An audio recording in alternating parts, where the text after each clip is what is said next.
So a bit of social leading while we continue to go over these concepts. Pathfinder 2.0 seems to be keeping some of those beloved features too. It keeps the features, Corrida. I think that the adjective beloved is very subjective. And I say this with respect to those of you who might love these features.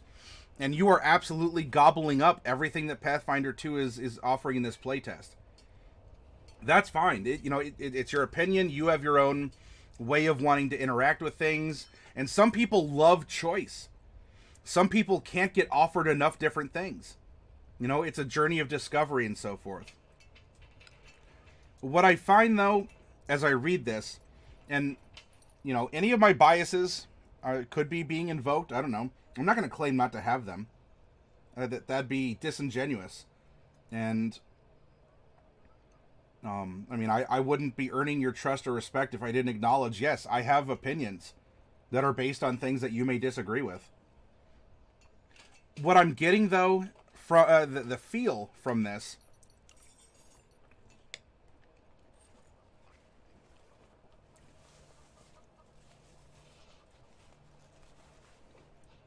I don't feel like I'm playing a character, right? Reading through this book, I don't feel like I'm actually playing a character. I feel like I'm piloting a set of statistics. I feel as if I'm doing an accounting minigame or a spreadsheet simulator, as it was put earlier. I don't have an elven archer. I have a set of numbers, and all of my feats are making my numbers better. And so I am playing a random number generator that has been optimized to generate a specific set of numbers.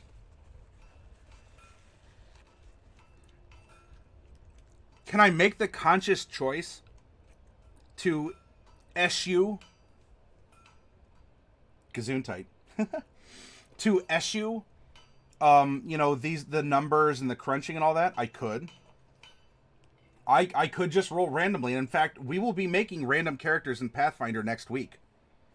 I'm going to take this as a challenge, and we're going to do our best to make these 3-dimensional characters, and we'll compare the process between Pathfinder and 5th edition. But when the game's core is putting so many options in front of you, and you are investing in these choices of mechanics for your character is then a set of mechanics that maybe role plays, or maybe has personality traits, or hopefully the player is like, well, I custom built my character to do something specific. Last night was a very good example, right? That spell thievery. What do you mean I can't steal this spell? I built my character to do this. All of a sudden, we are considering our character as a pile of statistics, as a pile of mechanics. Because that is what the game is putting forward. If you want to play Pathfinder, obey all of these addition rules and these statistics and these considerations. Even your choice of god is based on the best statistics that you could get for your character. In terms of your favorite weapon, in terms of the domain.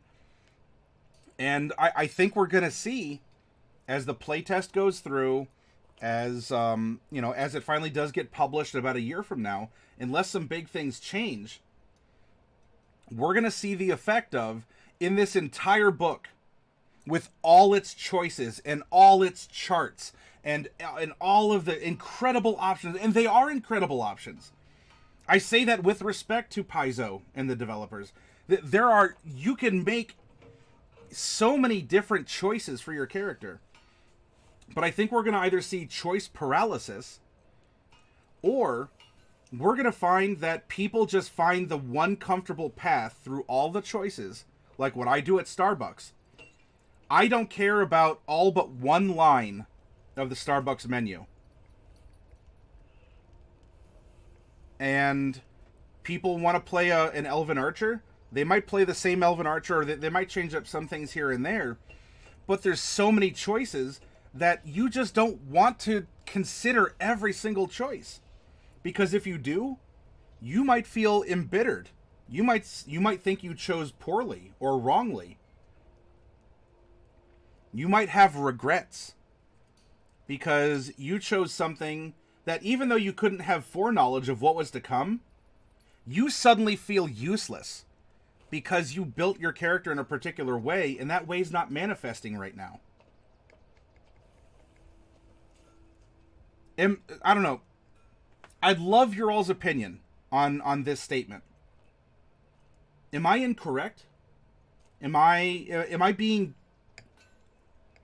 miserly? Or are you saying, Matt, look, you obviously just have a hate on for Pathfinder. You obviously don't know what's going on.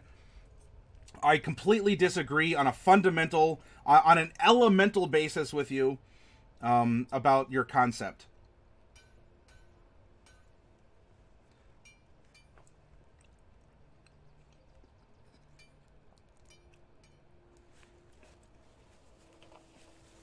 Volvo says, I like the choice of options, but it seems restrictive. It seems restrictive to you. That's interesting. I'm arguing that it's far too open. Not that you can't disagree. But what do you mean it feels restrictive for you, Volvo? What's your feedback as we're going through this?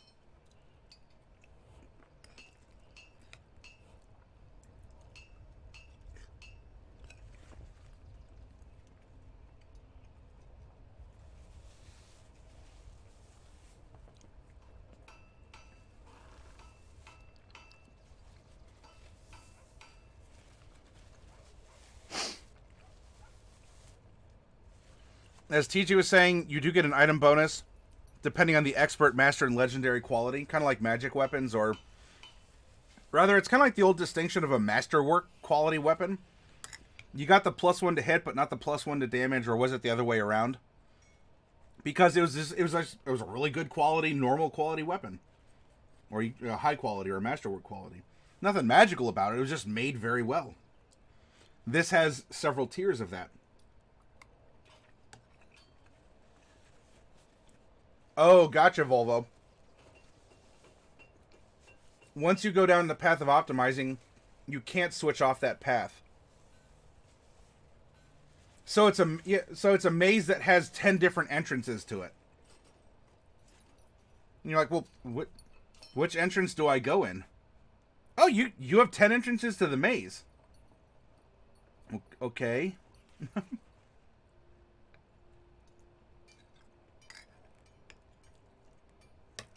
I see what you're saying, Volvo. I see what you're saying.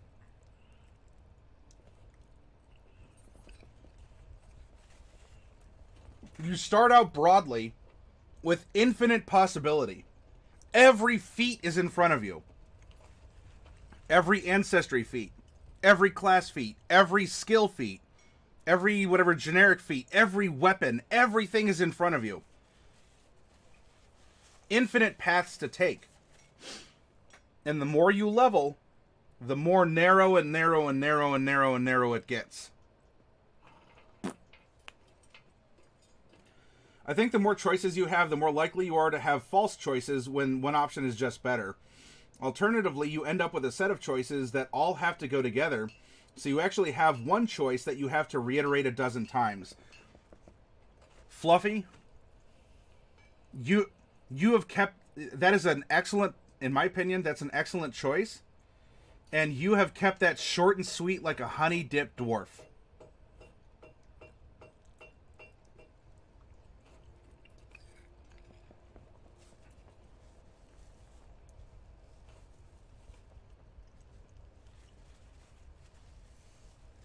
And so, then I would say in the touchy-feely, the fluff and not the crunch, you lose your character to the choices because your character is a vehicle of feats and mechanics and is not a character.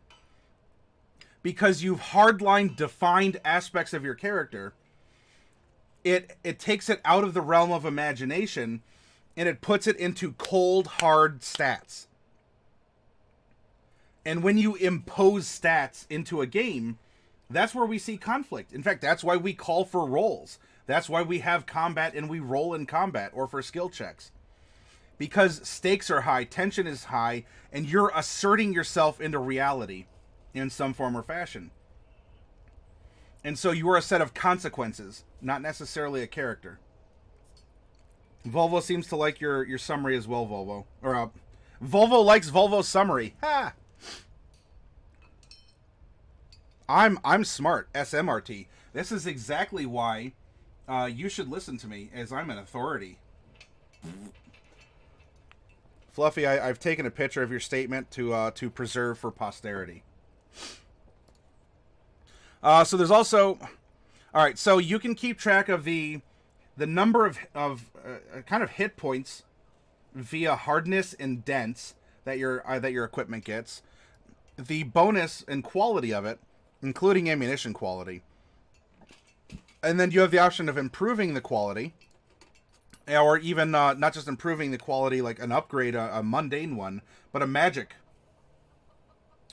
upgrade too.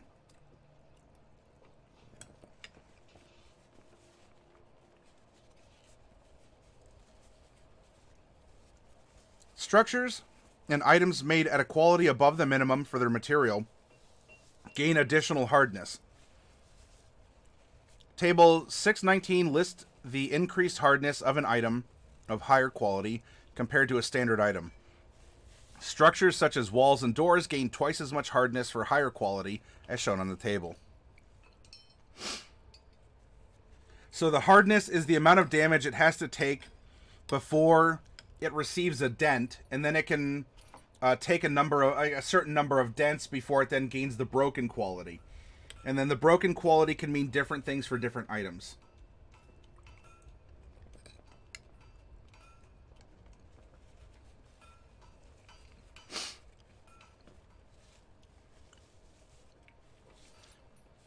You know, in the artwork, elves kind of have almost an insectoid quality to them.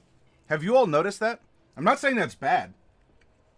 So actually, King, if you're still around, if you want spider waifus who are elves, at least a lot of what I'm seeing in the Pathfinder quality, or you know how they're presenting on a consistent basis the concept of an elf, they do kind of have, if not an arachnid, almost like an insectoid look to them. Which bug girls can be cute, it's fine. The bulk, B-U-L-K. Rules in this chapter are made for small and medium creatures, and similarly, the items are sized for creatures of those sizes. Large or larger creatures can carry more, and tiny creatures can carry less. Their bulk limits are on the chart below. So, here's a chart for that.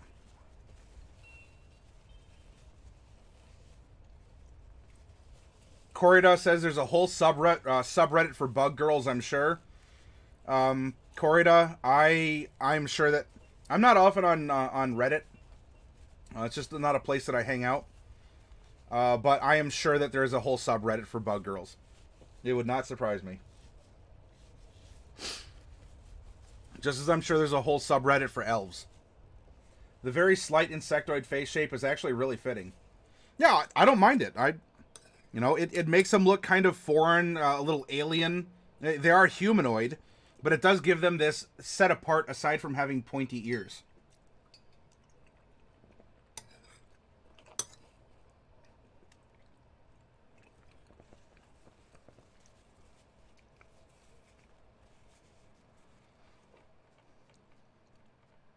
Oh, hey! We made it through equipment. Are you ready to delve into spells? King, I don't know if you have an ear open, as you seem to be disappointed and interested in stuff like this, but why don't we take a look at what spells are available, how they operate, you know, anything that's required of them.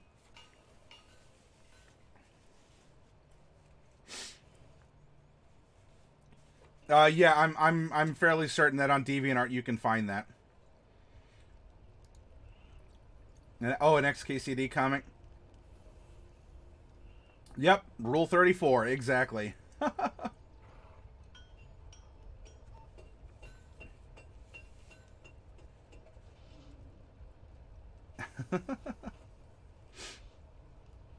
XKCD is good stuff.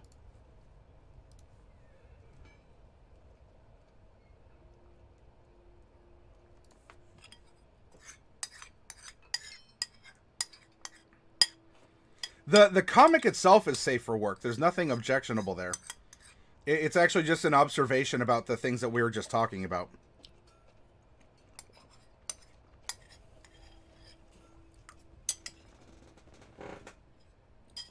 All right.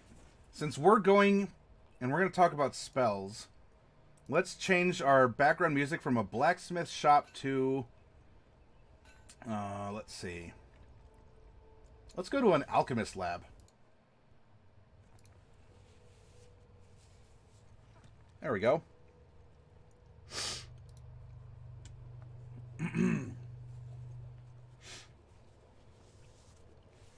Whether from mystic artifacts, mysterious creatures, or wizards weaving strange spells, magic brings fantasy and wonder to the world of Pathfinder. This section describes how spellcasters prepare and cast spells. If you're a prepared spellcaster, you must spend time once each day preparing your spells for that day. At the start of your daily preparations, you select a number of spells of different spell levels determined by your levels in a spellcasting class. You retain access to these spells until they're cast or until you prepare spells again. Each prepared spell is expended after a single casting. So if you want to cast a particular spell more than once in a day, you need to prepare that spell multiple times. So here's a big difference between Pathfinder and 5th Ed. In 5th edition, if you want to cast a spell multiple times, you only have to select it once because you're limited by your spell slots. So you can cast cure spells if you have, let's say, 4, 3, 3 as spell slots in 1st, 2nd, and 3rd.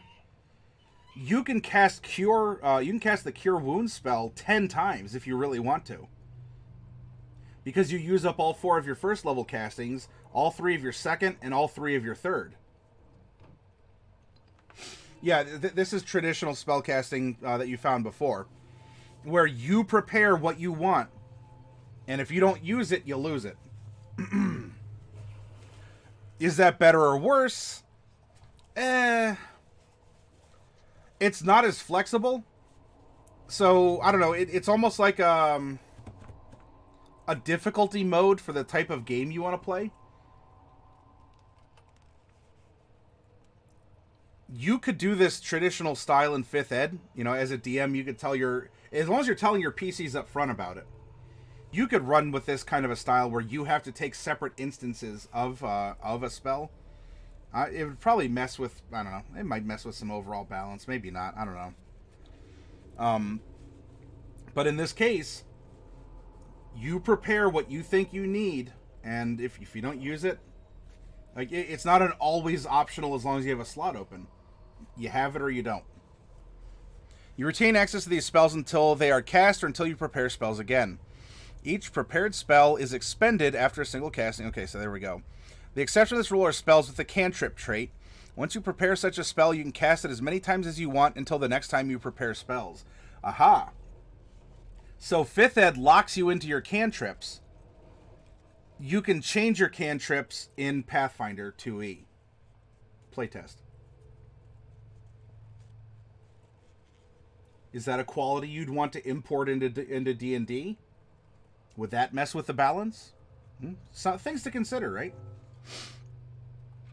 You might gain an ability allowing you to swap prepared spells or perform other aspects of preparation throughout the day, but only your daily preparation counts for the purpose of effects that last until the next time you prepare spells. Heighten prepare spells. You can prepare a spell in a higher level slot than its normal spell level. This is called heightening your spell. If you do this, the spell's level increases to match the higher level of the new spell slot. This can be useful because some effects, such as dispelling, depend on the spell's level. Many spells have specific extra benefits when they are heightened, such as increased damage. These extra benefits are described in a special entry at the end of the spell's stat block. Some heightened entries specify at what levels the spell can be prepared to gain these extra advantages. Each of these heightened entries states specifically what aspects of the spell change at a given level, including any effects on the lower level heightened version of the spell. You need to read only the heightened entry for the spell's level you're casting. Other heightened entries give a number after a plus sign, indicating that heightening grants extra advantages over multiple levels. This effect applies for every level the spell is heightened above its lowest spell level and is cumulative. For example, Fireball says heightened +1. The damage increases by 2d6. Because Fireball deals 66 fire damage at level 3, a level 4 Fireball would deal 8d6 fire damage. A 5th level spell would deal 10d6 fire damage, and so on. Spontaneous spells. If you're a spontaneous spellcaster, you don't prepare spells in your spell slots. Instead, you choose which spell you're using a spell slot for at the moment you decide to cast it. The cost of this freedom and spontaneity is that you know only a limited number of spells determined by your class. When you make your daily preparations, all your spell slots are refreshed. Heightened spontaneous spells. If you're a spontaneous spellcaster, you can heighten spells much like prepared casters do. However, you must know a heightened spell at the specific level that you want to cast it. You can choose to learn a spell at more than a single level so that you can cast it with more resilience. For example, if you knew Fireball as a 3rd level spell and a 5th level spell, you could cast it as a 3rd level or a 5th level spell, but not at its 4th level. Many spontaneous casting classes provide the ability to cast a limited number of spells as heightened versions, even if you know the spell only at a single level, such as the spontaneous heightening class feature. Bard has that. I think Sorcerer had that too. Some did. A Cleric might even be one of those. Innate spells. There's a third way to cast spells that doesn't rely on you having levels in a spellcasting class. These innate spells are natural to your character, typically coming from your ancestry or a magic item rather than a class. The ability that gives you innate spells tells you how often you can cast it, usually once per day, and what tradition of spell it is, arcane, divine, occult, or primal. Innate cantrips can be cast at will and are automatically heightened as normal for cantrips, unless otherwise specified. As with spontaneous spells, you refresh your castings of innate spells during your daily preparations. You're always trained at casting your innate spells, even if you aren't otherwise trained in spells. If you have expert or better proficiency in spell rolls, apply this proficiency to your innate spells too. You use your charisma modifier as your spellcasting ability modifier on innate spells unless a rule states otherwise. You can use the spellcasting actions required to cast your innate spells, even if you don't normally have access to them for casting other spells. Having an innate spell means you can cast it, even if it's not of a spell level you can normally cast. This is especially common with monsters, which might be able to cast innate spells far beyond what a spellcaster of the same level could use. You can't heighten innate spells, but some abilities that grant innate spells might give you the spell at a higher level than its base or occasionally change the level at which you cast the spell. An innate cantrip heightens with your level, and its spell level is half your level rounded up.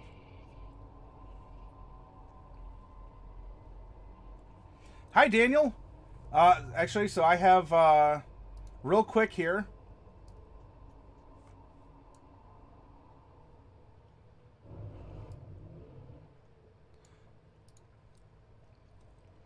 This was your second stab here at Ulfbert as a race of bear people.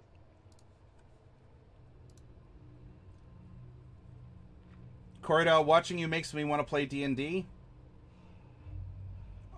I'm glad? Question mark. I'm happy you're role playing at all. I want more people to role play, whether it's Pathfinder, D&D, Dark Heresy, or whatever. Made RPG. I'd rather more people role play than not. Though this might be highlighting differences in the systems, and if it's influencing a choice, because if you have a choice between them, well, you stating that is showing perhaps an innate preference for one style of play over another. So Daniel, real quick, as I told you, we'll go over this here. Known as troublemakers, very touchy. Ulfberts can only wondering where they come from. Ulfberts are seen with fear and horror. Some poke fun and laugh at them, calling them trained bears. Others run or call the guards. Because of this, Ulfberts will avoid towns and love nothing more than walking and living in the woods. So, menacing. This is right off the half-orc. That's fine. So a terrible bite. I would not recommend affixing a static plus to hit. I mean, so you have, so if you just say that, this attack uses strength for hit and damage, then you can just simply, your character will figure out the 2 hit and the bonus damage. If you just say that the bite is 2d6. Ulfbert has advantage on wisdom perception, rely on smell. That's reasonable. Claws, same thing. I wouldn't put a static number to hit here, Daniel. Also, the reach, you could just say melee for attacks. You say it's a cone attack. You have to give a length of the cone if you want it to be a cone attack. And again, I wouldn't give a static bonus to the damage. Strength score increases by 2 in con, so this is kind of based on the mountain dwarf. Age, alignment, size. Now, your size is large. Not that you can't have large PCs. Being large could affect different things, such as giving this bear reach. In which case, if you still want a claw or a bite to be melee, like maybe the bite is melee, I don't know if the claws are. But just think about how having a larger size, right? You're taking up 4 squares on a grid instead of 1. How that can influence things for better or worse, and for things like encumbrance or weight capacity, for tripping. If with a monk power or moving around, etc. Thanks to the Ursine half of your blood, you can see up to 50 feet in dim light, and darkness up to 120. So Daniel, that's a little bit redundant. If you can see in darkness up to 120 feet, why then is dim light almost 1/3 of that when there's more light? So, because there's a rider that's contained inside the definition of dark vision that includes dim light, I would recommend, if you want to give it a dark vision quality, just give it dark vision 60, or if you want to give it 120, you may. But the concept of dim light or things are already inherent in dark vision. So that's why in 5th edition D&D, you either have dark vision or you don't. And then if you have dark vision, it comes with some other benefits. Natural savagery. When you score a critical hit with any of your natural attacks, you can roll a d12 and add it to the extra damage of a critical hit. And you can read and write common, but you can only speak Ursine as it has no written form. And that's a fun little roleplay modifier.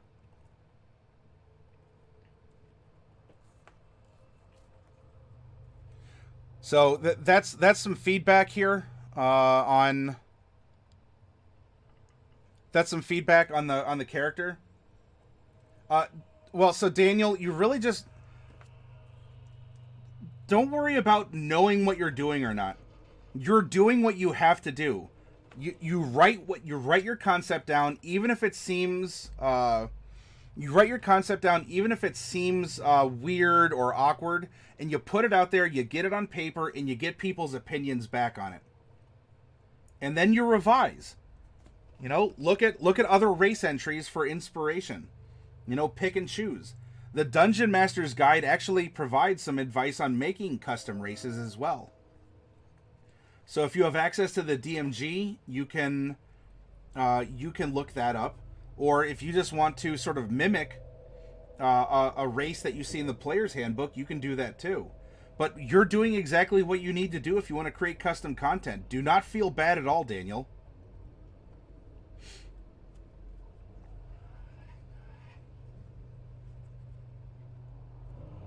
Ah, I see. Well, look, if you follow a couple of these suggestions, I think you'll find that your entry for a race is more consistent with the other races that exist in terms of getting them kind of balanced out.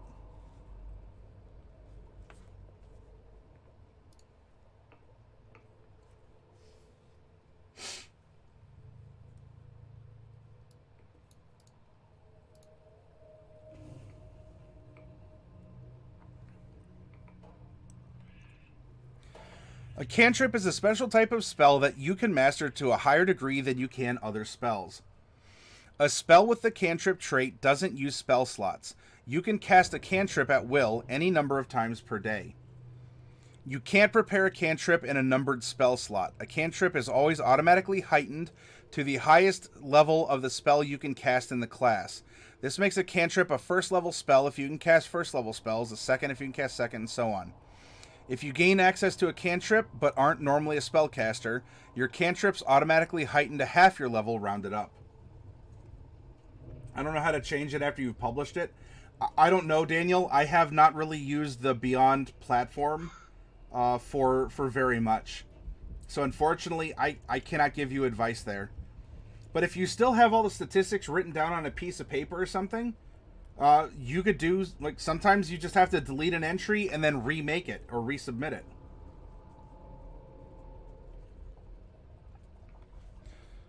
Powers are a special type of spell that you can learn only through a special class feature rather than choosing them from a spell list. You can't prepare a power in a spell slot. Most characters who gain powers from a class feature cast them using spell points. The number of spell points you receive depends on the class, but it's typically a number equal to a particular ability modifier when you first gain access to a power, and this number goes up as you gain different new powers. And we've seen that with clerics and bards and such. You get these unique, like, bard spell points that will empower these special bard abilities as a separate pool of magic or resources aside from the normal magic that they can cast. Thank you, Corda, if you can help Daniel out with that. You can cast a power any number of times provided you have the spell points to pay for it. You only have one pool of spell points even if you get powers and spell points from multiple sources. You can spend these spell points on any of your powers regardless of their source. To calculate the number of spell points you have, compare the different pools granted by each source and use the highest of these, usually the highest of the respective ability modifiers, then add any extra spell points you get from feats or other sources. iJoyce85, hello. Are you excited to say that I completed your first game as a DM last night? Oh, that's excellent. And welcome back. It's been a while since we've seen you. Would you care to go a little bit into how the session went, what it was about? I would love to hear. I'd love to hear the tale from your tabletop.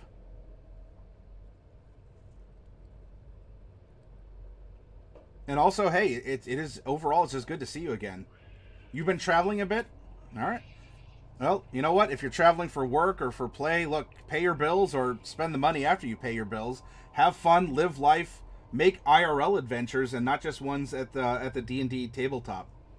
Thank you for coming back and checking in and letting me know that you got to experience this. Spellcasters with powers. By the way, iJoyce, we're going through the playtest rules for Pathfinder Second Edition. So, you know, it's an open conversation. We're comparing, contrasting. This seems good. This seems kind of weird. It's all conversational, and you are not interrupting by checking in or talking about your game, because this is an open tabletop discussion. Yeah, no problem. Joyce, or iJoyce, just remember that for Twitch, you have like a 250 character limit per every time you hit enter. Otherwise, you'll type out 3 paragraphs and hit enter, and it'll show on your end, but it won't show up on ours. So you'd have to break it up into like 1 paragraph at a time or so. Tri-C, hello, welcome. If you're a spellcaster, your powers are the same. Krieger.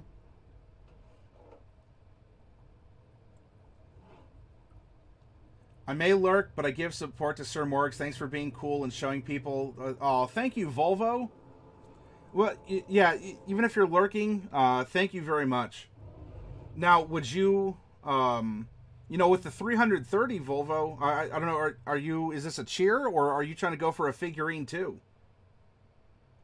Yeah, lurking is very much support.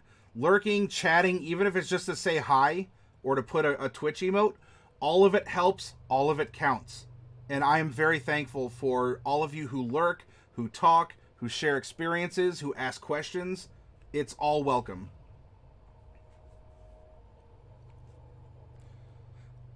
More support. Well, thank you, Volvo. Just a cheer. Oh, thank you very much.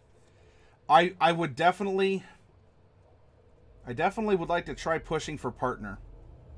Although that means that we're going to have a month of 75 people on average watching. So that is our next challenge as a community. Can we rally together, and can we get enough of us on and chatting, or at least coming in saying hi, so that it's showing that we're reaching per broadcast 75 people. We'll see, right?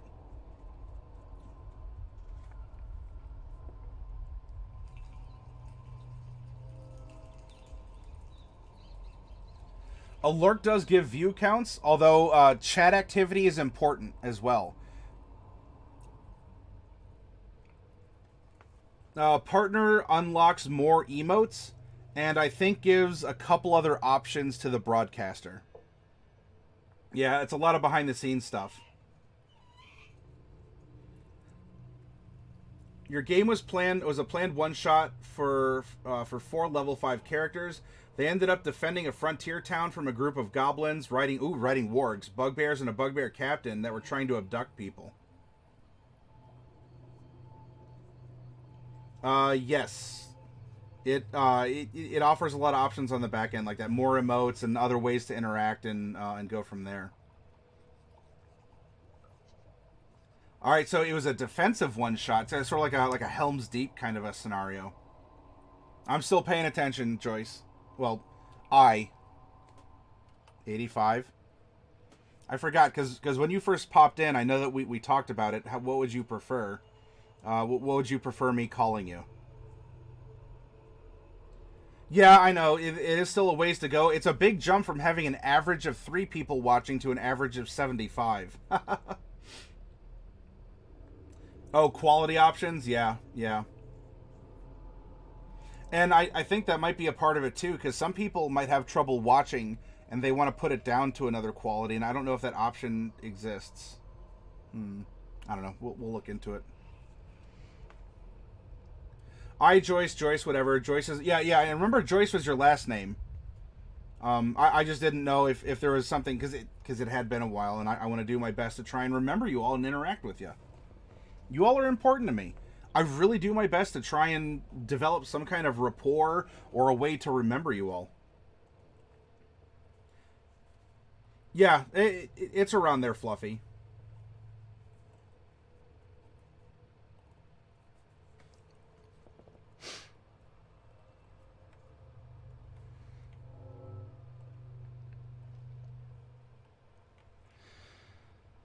Spell schools.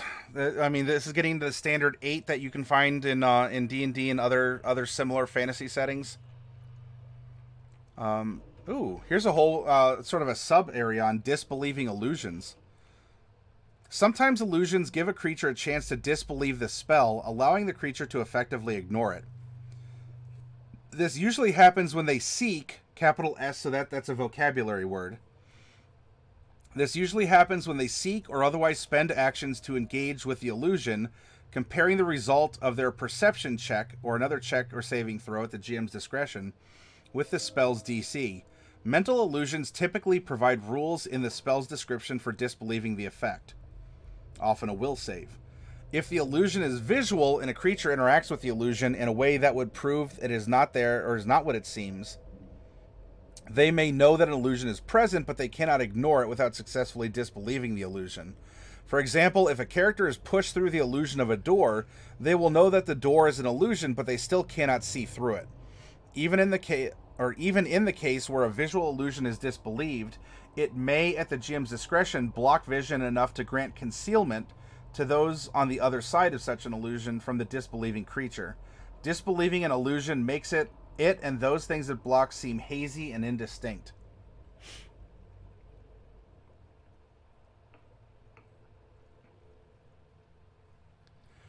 Various spell traits.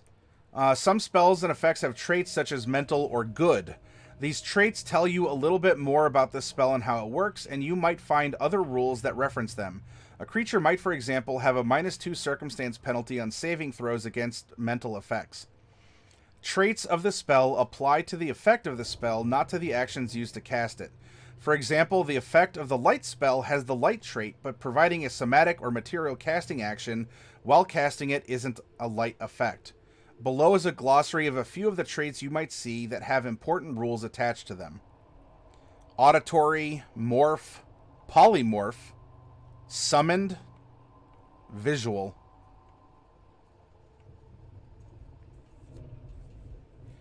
So iJoyce continues.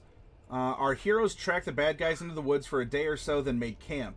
While on watch, they were approached by a young elf girl that says she wants to help find the things that took her sister. First and second watch passed without incident.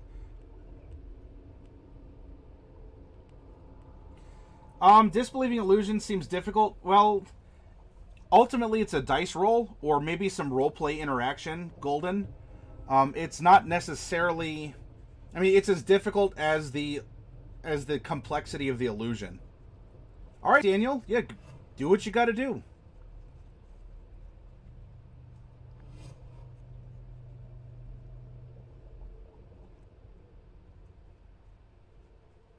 Corey, it's special how I'm watching 720 right now. It's happened a few times and only ever on your channel. Oh, well, I'm glad that we're special.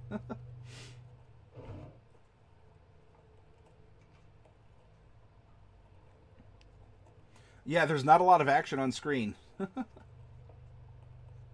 It's primarily a PDF and then my mouth moving a little bit.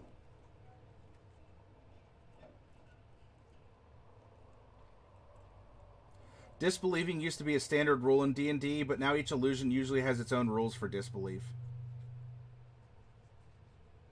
Wording it as disbelief is odd when it's more like seeing through it. Like actually seeing. So I maybe like calling it an interactivity or something. But yeah, I mean, if you know it's an illusion, even though you've disbelieved the illusion, and it's still providing an illusion, is the terminology... Is the term correct? Is that splitting hairs? But then again, it is a play test, and we are delving into this. So, Coffee, you may have found a very good thing to bring up. Should it be called disbelieving an illusion, or does disbelief actually lead to some other kind of concept? This is why we have these conversations. Alright, so you cast a spell you know or have prepared. Casting a spell is a special activity. It takes a variable number of actions, depending on the spell, as listed in each spell's stat block. You can spend those actions in any order you wish, provided you do so consecutively on a single turn. As soon as all spell casting actions are complete, the spell effect occurs. Some spells allow you to take a spell casting action as a reaction or a free action. In this case, you cast the spell as a reaction or free action as appropriate instead of as an activity. Such cases will be noted in the spell's stat block. So, for example, it'll have this reaction icon, and it'll say verbal casting. Some spells take minutes or hours to cast. The cast a spell activity for these spells includes a mix of the listed spellcasting actions, but it's not necessary to break down which one you're doing at a given time. You can't take other actions or reactions while casting such a spell, though at the GM's discretion you might be able to speak a few sentences. As normal for the activity rules, you can't cast these types of longer spells in an encounter, and if combat breaks out while you're casting one, your spell is disrupted. Now, should that happen immediately? I don't think D&D has some rules on concentration or being able to, kind of ride a horse while taking a short rest as long as that's not strenuous. I think a fun encounter is if a mage has to finish a ritual and everyone else has to defend the mage while they're being attacked. Now, if we go with rules as written, then automatically the first sign that an aggressive tumbleweed is coming towards the camp, that hour-long ritual is broken because combat has occurred. So it's something to keep in mind. Rules as written, rules as intended. Even though the book says this, would you as a GM of Pathfinder Second Edition Playtest allow the mage or whatever to continue casting a ritual even though the aggressive tumbleweed is quickly advancing on the party, and in that you don't lose your spell? This is the first time I've wanted to cry over something since I was little, and are you talking about your entry, your racial entry, Daniel? If so, don't worry about it. It's fine. In fact, if you want, Daniel, go to our workshop, and myself or others, either during or after the broadcast, we can help you out with the details. That's exactly why we're here. We're a big old community. So if you want to cry, hey, you can cry with us, and we won't tell anyone.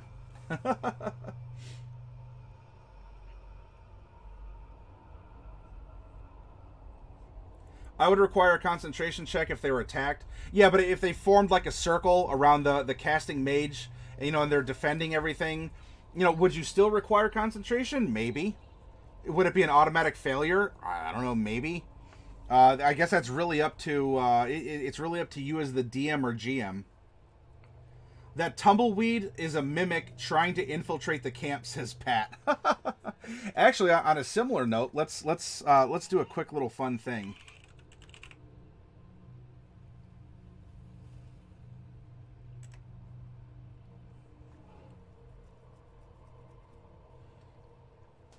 It's late and I'm on watch. My party member has been gone a while. Eventually you sense someone or something approaching. You hail the figure, hoping it's your friend. Who goes there? Commander Root? Which is some kind of a bot. Is that you? It stops and moves forward and suddenly responds. Arigato nas. What do you do? Daniel, I would attack too because it's clearly a robot, and I don't think we have any Warforged in our party. So Commander Root is trying to infiltrate us as like the Terminator who's wearing the skin of our friend. I would attack as well. Spellcasting actions. The actions you take to cast a spell have the spellcasting trait, and the ones used in this book are listed below. Some classes modify the way these spellcasting actions work. As noted in a cast a spell, some specific spells let you turn spellcasting actions into reactions or free actions. This is indicated by a different symbol in the casting entry. So if you want to do something with material casting, it takes one of your 3 actions on your turn. No. I believe... I think it's like 4 foot something. It's the legal definition.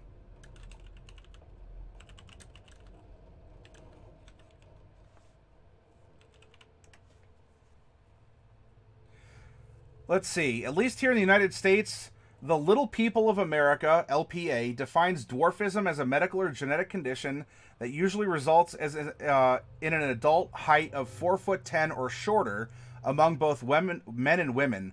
Although in some cases, a person with a dwarfing condition may be slightly taller than that. The average height of an adult with dwarfism is 4 feet.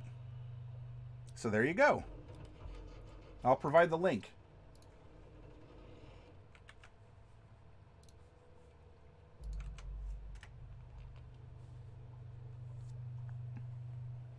Joyce is continuing this frontier fort defense battle narration.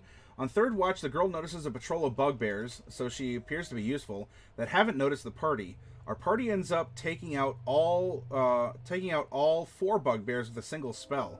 That's so much for my plans, right?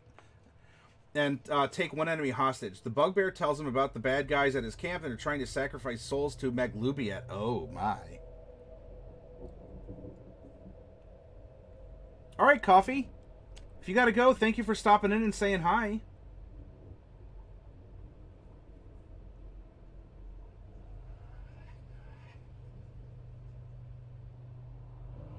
Oh, I got you, Corrida. I'm just glad it's not like something more major like it blowing out, right? Aw, thank you. Hey, thank you, Tracy. D&D time? Oh, snap. Thank you for that auto-host. It was D&D time tonight, by the way. They run their 3 random adventures. I would go over and give D&D time a look. Pete and Jeremy are great guys.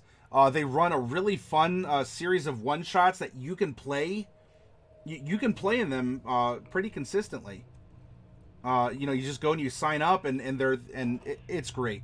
Those I'm so happy to have gotten to know those 2 guys through our D&D community here.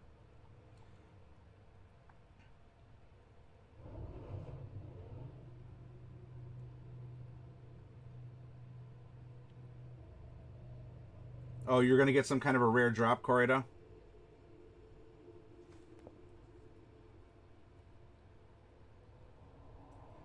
Yeah, D&D time. So you retrieve and manipulate either a material spell component or spell focus. If you manipulate a material spell component, that component is expended in the casting. Which, I think in 5th edition, there are some spells that might benefit from having a material component be... Like, D&D 5th Ed might actually benefit from having more material components consumed than just being able to channel through a focus. Or something along those lines. Maybe that's a controversial statement, but hey, we're doing a review of a playtest. And I can dig into 5th edition just as, if we can dig into Pathfinder or whatever else. You can assume that common components are included in a material component pouch, but spells that require foci list what items they need, and you might need to acquire them separately. If you're a bard casting a spell from the occult tradition while holding a musical instrument, okay, so that's something special. Somatic casting, you have to have a free hand, same with a component. This also takes an action.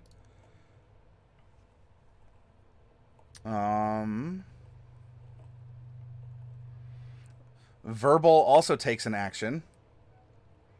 In a loud and strong voice, you vocalize words of power, providing a verbal component for a spell. Special, if you're a bard casting, so you can use an instrument. Now, this is interesting as well.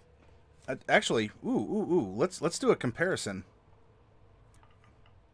Let's do a comparison.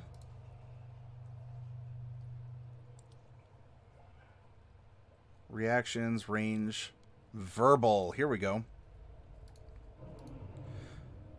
Changing in mystic words. The words themselves aren't the source of the spell's power. Rather, the particular combination of sounds with specific pitch and resonance sets the threads of magic in motion.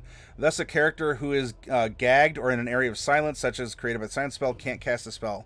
Okay.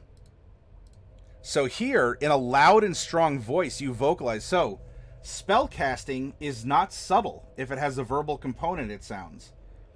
If we're going with rules as written, and I don't know if this is something people even pay attention to, or would in this setting, 5th Ed, it doesn't necessarily seem that you have to shout at the top of your lungs. But if you're on a sneaking mission and you have a magic user that has a verbal component, this is indicating that you must, in a loud, strong voice, I call upon the god of silence to grant me silence! And then you cast the silence spell. Is it a big difference? Is it noticeable? Do people even care? And then you have to ask, well, if people don't even care, why is it written there? Or, why is it written specifically why has this been manifested in print reality that you must, in a loud and strong voice, shout out like this is that you're piloting a Gundam and you're getting ready to do your special move. Burning hands. Thunder wave. Fire ball. Could this make a difference, whether it was intended or not? All of a sudden, your mage is like, don't worry about me. We can go on a sneaking mission. I'm wearing cloth. I'm not like that poor paladin over there clanking around in full plate. Meanwhile, someone gets a bloody nose from tripping and falling. Cure wounds!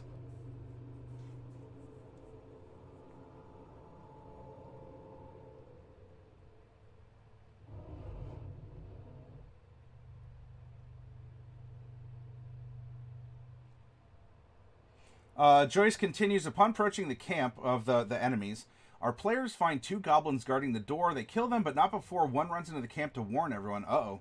Players enter the camp and find 3 hobgoblins and 1 captain. The captain kills what the players think is the girl's sister with a very elaborate-looking glaive. Oh, that was part of the sacrifice, right?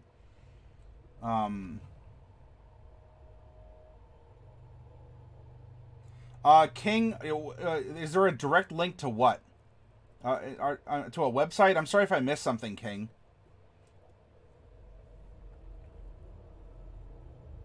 Corrida, you don't like the idea of materials for every single spell. I get special spells, but not every individual spell like Pathfinder First has. You should put your modem on a different electrical circuit or get a... Oh, yeah. I have mine on one, Fluffy Sheep. Daniel, Fluffy Sheep, what would you say a violent 5/5 guy built like a whip? What race would you say him according to D&D? Half-elf? Seems legit. The hobgoblins attack the players, but the players end up being too much for them. Following the fight, the players approach the girl who they think is very upset about her sister, only to realize she's actually an Oni, or an ogre mage, or whatever. They fight the Oni and end up defeating her. Oh, so they got suckered in. Half-orc sounds about right. Fluffy Sheep, uninterruptible power supply. It's a big old battery with power outlets on it. The thing is that only the good ones protect from electrical interference. The cheap ones only prevent power outages. Joyce says the big reveal ends up being that the Oni's glaive was stolen by the hobgoblins, and she has to use the players to get it back. Oh, so it sounds like maybe there was a bit of a moral conundrum? Like, did the players feel bad? Or is it because like, they still killed a bad creature? I mean, so much as you're defining it that they're like, we're going to keep this magic weapon anyway? Okay, so at least according... Oh, gotcha. Aha! I understand. So yes, it sounds like if we go with rules as written, casting a spell in Pathfinder Second Edition, you have to treat it like you are piloting a Gundam. Or some other big, mecha. As that is the tradition. You must narrate your moves by shouting into a megaphone that an entire city block can hear. Disrupting spells. If you take damage from a reaction triggered by any of your spellcasting actions while casting a spell, or they concentrate on a spell action, you may be disrupted. If the damage you take is equal to or greater than your level, the spell is lost, sometimes referred to as wasted. It sounds very sterile, very sterile. It's like your dad sitting down and is like, son or daughter, we need to have a conversation about marijuana. Well, weed. Okay. Sure. Let's talk about it. Don't make it awkward. As you know, pot or the devil's cabbage, just come on. It's nitpicky, but when you lose a spell, you've expended the prepared spell or spell slot, as well as all the spell's costs and actions. but the spell generates no effect. If a spell is disrupted during a concentrate on a spell action, the spell is instead immediately dismissed. Alright, so it's disrupted if the damage you take is equal to or greater than your level. So if you're level 10 and you're casting a big old fat, you get 2 at 3, 3 at 5, 4 at 7, 5 at 9. So if you're casting a big fat level 5 spell and you take 10 damage, then you lose the spell. At level 10, it sounds like you'd be taking 10 damage. Although it says what specifically? If you take damage from a reaction, so specifically a reaction triggered by any spellcasting action. Okay. So if any of your magical hand motions or you're shouting out your verbal components for all to hear, if any of those trigger a reaction and the reaction deals your level or more in damage, then you lose the spell. Or if you're concentrating on a spell and take that much damage. That's right, Fluffy Sheep, the devil's cabbage. Yeah, Pat, I'm talking 50s lingo.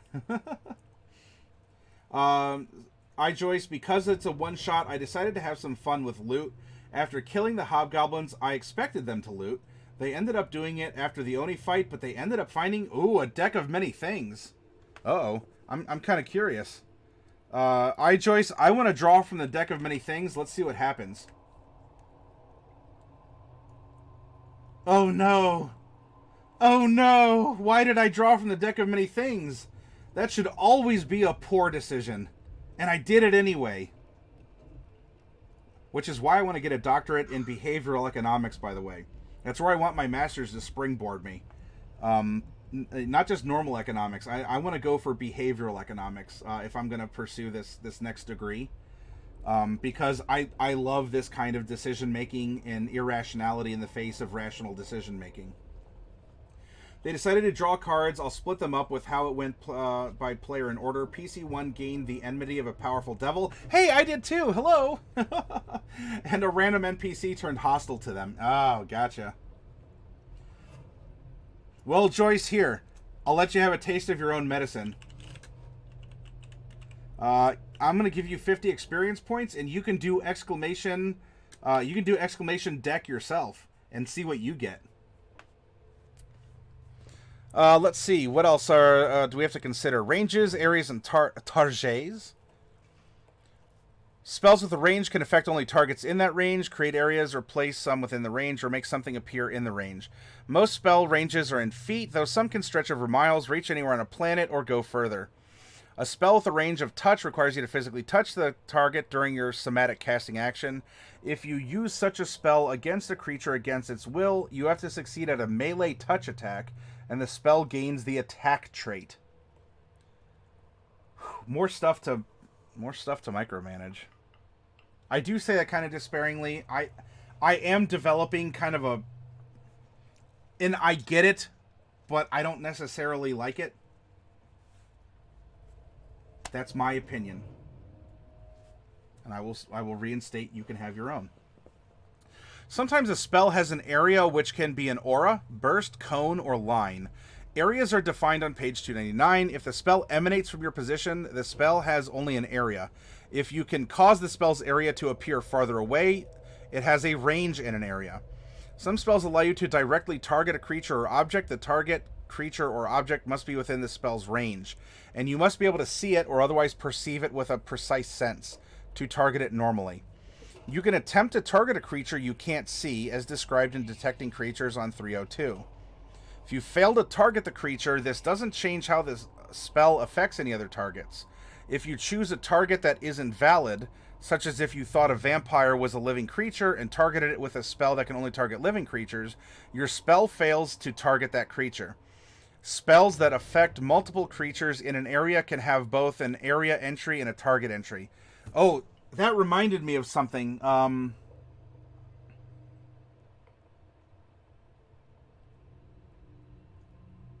Oh yeah. All right. So this what happens here, and I forget the parallel in 5th edition, but something was either FAQ'd, errated, or it's as a base that you can't cheese targets of spells.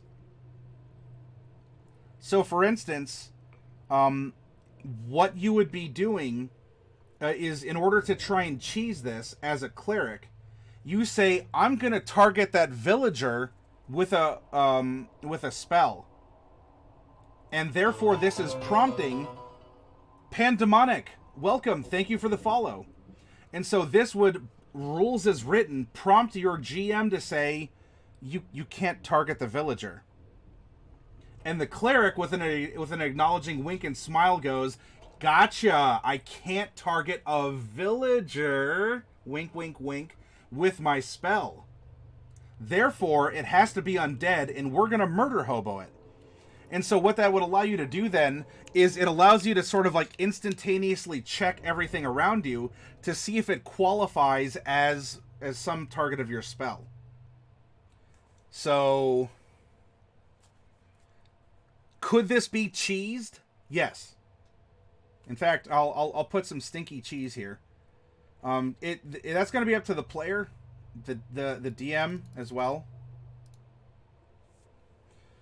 Let's see, Fluffy Sheep. Oh, shoot. Fluffy Sheep's going to random epic. Beholder. You need a 19 or greater, but you do have advantage and a +7 modifier. Yeah, you just squeaked that in there. Fluffy, the sheep, overcomes the epic Beholder and wins some experience. Specifically, 5,000. Nice. That's right. Fluffy is now a legendary sheep.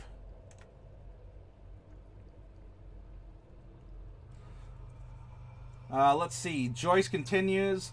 Player 2's soul was stripped from him and hidden in a place of my choice. I decided that the devil from PC 1 has the soul. Oh, cool interaction. I like that. You continue. Player 3 winked out of existence. Oh, yeah. Oh, that one comes up often, and Dark Wolf can tell you about that place. And player 4, that lucky bastard, got 10,000 experience and got 50,000 gold. Following that, PC 1 drew another card and drew the key, decided to award him the luck blade, allowing him to use its wish property to find out where his friends... Oh, so you know what, Joyce, it sounds like... so you made a one-shot, but are your players... Do they want to continue where this left off, and this is actually going to turn into an adventure prompt?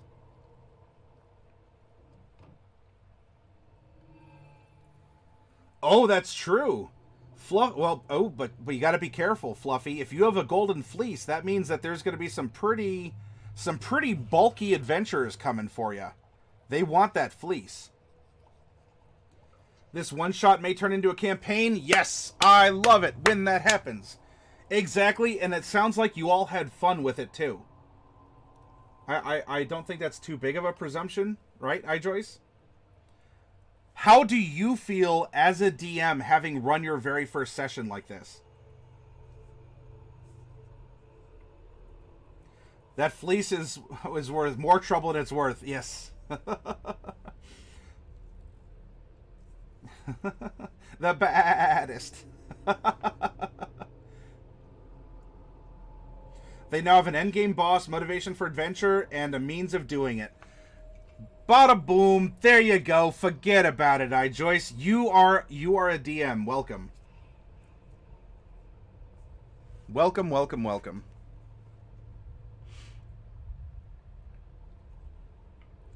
Or Pat, or Fluffy, you just have golden fleas instead.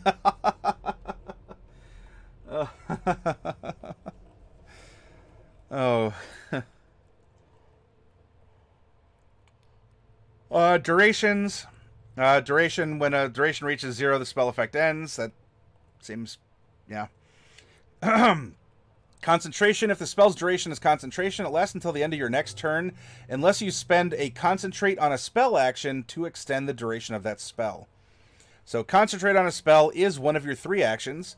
You have at least 1 spell active with a concentration duration, and you are not fatigued. Fatigued. Or fatigued. I like my version better. I was very excited. It was really nervous, but it worked out better than I could have planned. Yes, indeed, iJoyce. You are living proof and testament that even people who thought, I don't know, I'm kind of nervous, I don't know if this is right for me, you can do it. It's not even really that hard. Everyone had fun. Even if you're making a fly by the seat of your pants kind of adventure, maybe everything wasn't balanced or whatever, you all had fun. A group of friends or family, you got together, you played, and, you know, everyone thought it was a one-shot. You know what, but it's turning into something more, and that is great. Daniel, I have an idea for a monster, but all the work just to make a monster is too much. Daniel, write out your concept for the monster, whether or not it's balanced or formatted or whatever. Just write out the concept. Don't worry about mechanics. Don't worry about the proper terminology or, you know, the proper words. Write out what you want the monster to be and generally what it does. And if you do that, Daniel, we can help you make that into a monster, okay? But you need to provide the raw materials in order to do that. Yes, fun is the most important part, Corrida.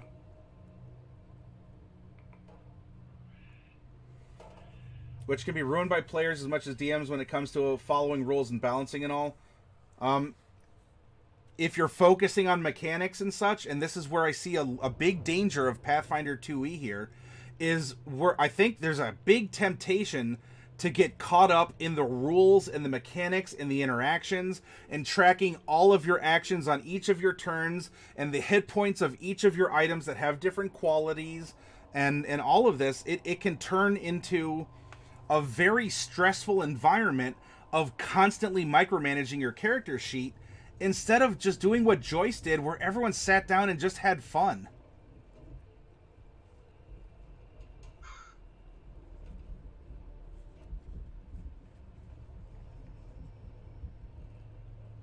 Daniel, King is giving you good advice.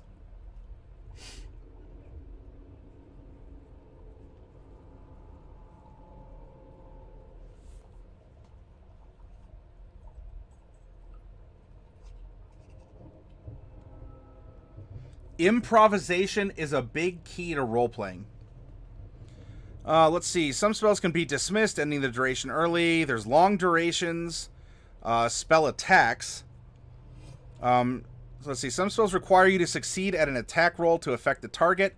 This is usually because they require you to touch your target, precisely aim a ray, or otherwise make an accurate attack. Any attack you make is part of the spell's somatic casting action. Usually, such spells require a melee touch attack or a ranged touch attack.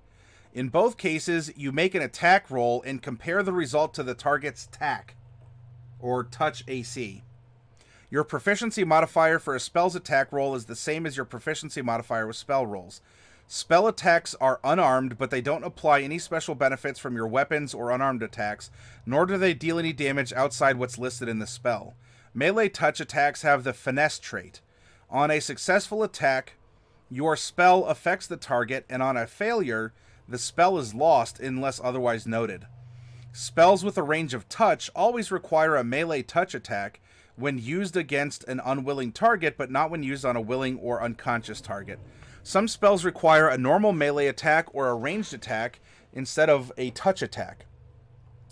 These work as described above, but they target AC instead of TAC. Some spells, such as Dispel Magic, can be used to dispel the effects of other spells. At least one creature, object, or manifestation of the spell you're trying to dispel must be within range of the spell you... Okay, one more time. This is probably me, not necessarily the writing. I don't know. Let's try it one more time. Some spells, such as Dispel Magic, can be used to dispel the effects of other spells. At least one creature, object, or manifestation of the spell you are trying to dispel must be within range of the spell that you are using to dispel it. Treat this as a counteract check, using the spell's level as its counteract level and a spell roll for any necessary counteract check.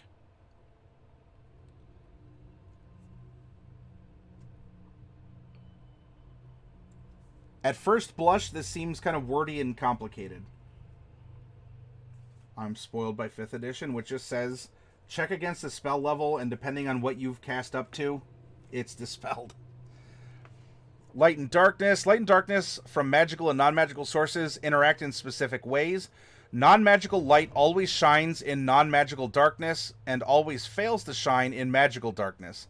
Magical light always shines in non-magical darkness, but it shines in magical darkness only if the light spell has a higher level than the darkness effect.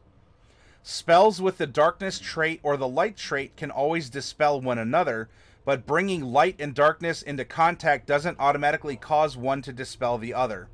You must cast a light spell on a darkness effect directly to dispel it, and vice versa, though certain spells automatically attempt to dispel opposing effects and describe how they do so. Fluffy Sheep, how many spells could a dispel if a dispel spell could dispel spells? Yes. That is the answer. Oh, Pat, that's a good suggestion to Daniel. Some sort of a poltergeist, like an invisible, incorporeal undead. Joyce, I've come to realize that when making an adventure, you just kind of have a rough outline of what you want to do and then kind of improvise on how to get the players there. You have discovered, Joyce, the dirty, filthy secret to being a DM. Congratulations and welcome to the club. That is exactly it. That is the heart and soul of running D&D, in my opinion, and if my opinion matters to any of you all out there. So, I applaud you, sir, for doing a very good job and a good deed by bringing these people into the fold of role-playing, including yourself as a DM.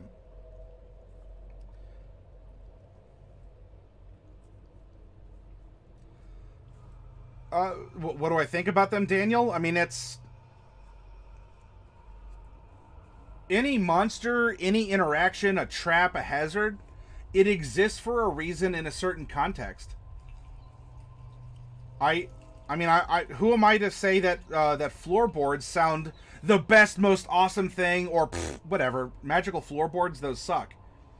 It depends on the context in which you're using them.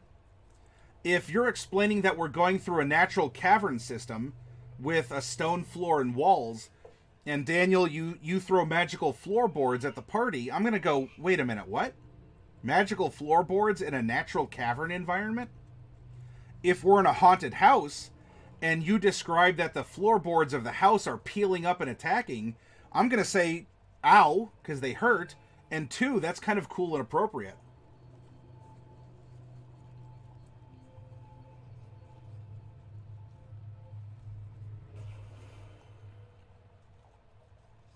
Hi, Zuler Pie. You've been lurking, and you've finally come to the surface to say hello. Yeah, Daniel, King is giving you some very solid advice. Pat says, an old saying, no plan survives contact with players intact. Here's another good piece of advice for you, Joyce. A plan is a list of things that can go wrong.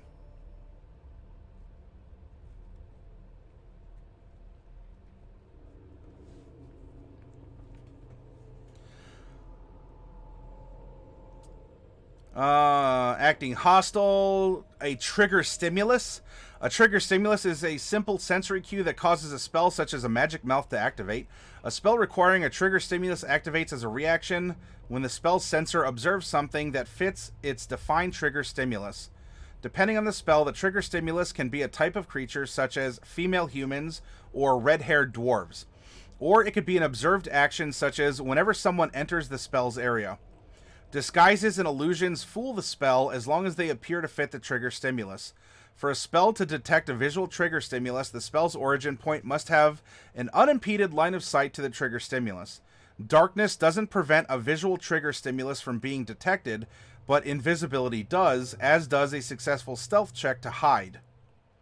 For auditory trigger stimuli, line of sight isn't necessary, though the sound must be audible at the spell's origin point. Invisibility doesn't conceal an auditory trigger stimulus, but a stealth check to sneak can.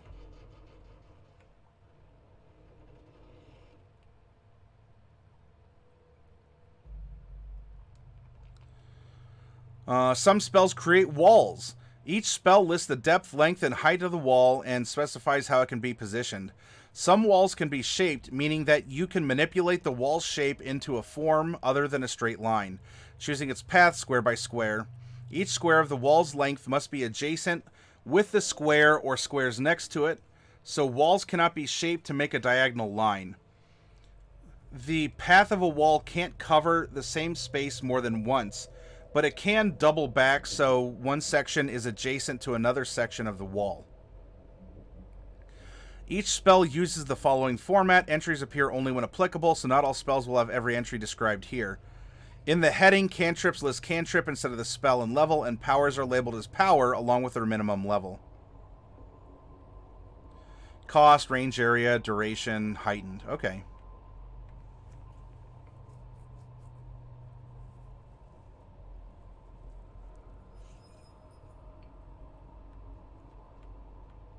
Let's see. A superscript H includes after the spell has stronger effects when heightened. A U indicates a spell is an uncommon rarity, and R indicates that it's rare. You know, I actually wish this is something that they did in the player's handbook.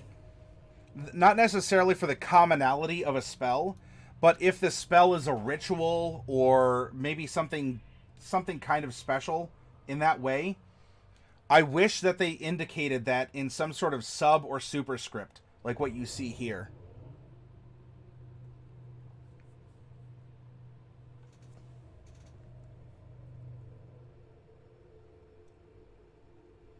In a natural cave setting, says Pat, have a Zorn laying just under the dirt and have the players step on its face. Its face is a big old mouth, that's for sure. Also, thematically, any plan announced cannot go exactly as stated. Yes. Anyway, back to the 3.5 game. King, are you saying that as kind of tongue-in-cheek for Pathfinder, or are you talking about Own Dog's Friday campaign? Every pile of boulders, yeah, one pile of boulders has a free Gale of Dur in it. Not in my games, pile of boulders have a better chance of centipedes, which are venomous, than having a Gale of Dur. Joyce, random question for the group. Have any of you had any luck bringing in civilians into your D&D game? How did you do it? A couple of my wife's friends have admitted interest in trying it out, but my wife is skeptical. Any advice? Yeah, normies. Exactly.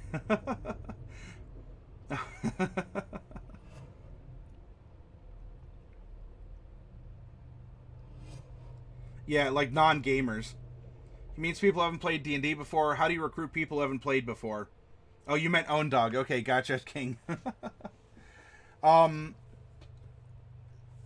What you do is you just say, look, it's a storytelling session. Don't worry about the mechanics. But I really want you to sit down and I want to play with you. It may sound like there's a lot of rules and what are all the dice? Don't worry about it. All of that stuff will be taken care of. What you're really coming to do is let's all enjoy a story together. You know, I don't know if you as a group all went to go see Lord of the Rings or something. Or you can put things in terms that the normies or the civilians or the civvies would understand. Where, oh, I know you all saw Lord of the Rings. So do you remember during the Battle of Helm's Deep when blah, blah, blah? That's what my players last night did in our campaign. And they go, whoa, cool. And then you recount the story, but you don't recount the mechanics of the story. Like at least the minutia of the mechanics. And instead, Joyce, you tell them the story. And then this happened, and and just when we thought all was lost, this happened, and then at the end there was this twist, and all of a sudden these civvies, these normies, whatever you want to call them, are invested in the story and the daunting aspect of the game, which are mechanics and math and dice rolling and knowing all the rules. Kind of ironic to us going over the playtest material here, or auspicious in timing. All of those concerns melt away because they want to play for the story. They want to play for the interaction. And so if you pitch it to them like that, and you stick your campaign in this thematic storytelling, and you help them with dice rolls along the way, maybe you even make a pre-generated character. You tell them, what, you like Gimli. Do you want me to make a dwarven fighter for you? You don't have to worry about the rules. I want you to come and have fun and play Gimli. then your friend might say, yeah, I really liked him. Actually, maybe not so much Gimli, but you know in The Hobbit how there was Boffer? I really love Boffer. Can you make a Boffer figure for me? And then you say, yep, I'm on it. And the person is already in the character, has a mentality, and you help them when dice rolls come up, but you're presenting the story as the storytelling option. TJ, and I'm back. I've had a weird past hour or so. My cat escaped the house and I had to track her down. I walked back into my sister spilling cake batter on the floor. I then had a phone call from a high school friend I haven't spoken to in years. He's having a kid and wanted to tell everyone he cares about before posting on Facebook. Whoa, what a busy... well, let's see. It's about 3 or 4 o'clock a.m. or not a.m., it's about 3 or 4 o'clock in the afternoon, TJ. You've had a heck of a Saturday so far. Daniel, I'm sorry I'm complaining so much, but it's so annoying because I've run Curse of Strahd with no problem, but just can't figure out how to create anything from my own imagination. Daniel, create from your imagination. Don't worry about balance. Don't worry about specific hit points, please. Just like I'm telling Joyce about getting people involved in playing. Come up with an idea that you think is cool. Write it down. Don't worry if it sounds lame or you're like, well, should it have 60 hit points or 65? It doesn't matter. Come up with your idea first, okay?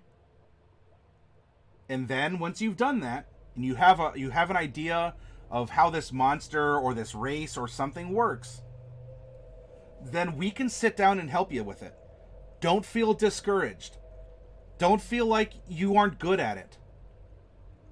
Don't feel helpless or don't feel dumb. You're not. Be creative. Come up with fantastic, crazy, weird stuff. And once you have that initial idea, then we can work out the details. But be creative, fun, and crazy first. That is D&D more than assigning 60 hit points or 65 hit points. Okay?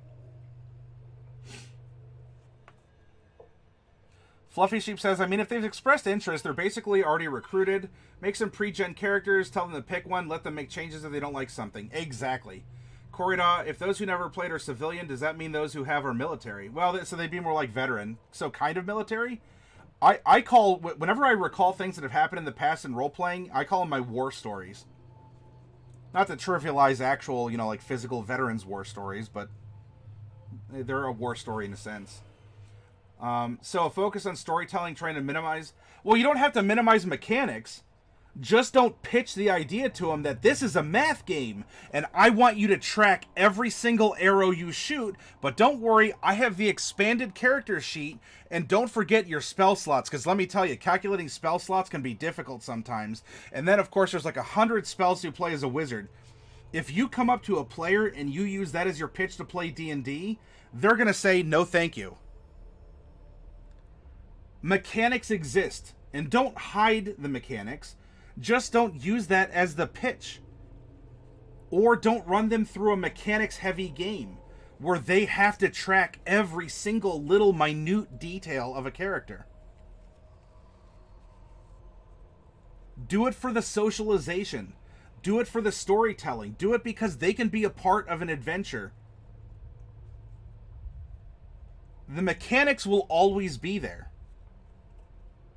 Right? Just like we can always resort to violence to solve a problem. That's easy. That's a like a default mode. We can always just punch someone and take their stuff if we really need it. But it might be easier to sit down and, negotiate for the job and a salary and all this other stuff first before you just punch the hiring director of human resources and take the petty cash box. So the mechanics will always be there. The story, however, is what is fleeting. The story is what is the hook. Many people aren't going to want to sit down and play D&D because they want to do math or they want to generate random numbers. Like for that purpose. That just happens on the back end to keep the story moving.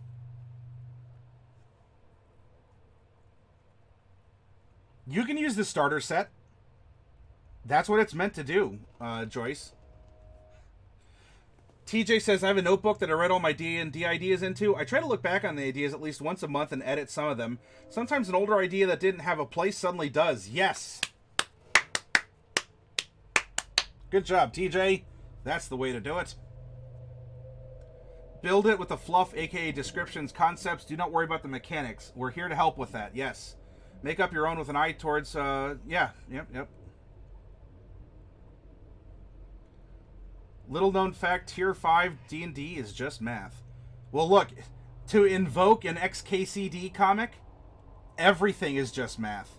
Chemistry, physics, all of this, everything boils down to math. And then, of course, math doesn't technically exist. So where does that leave us?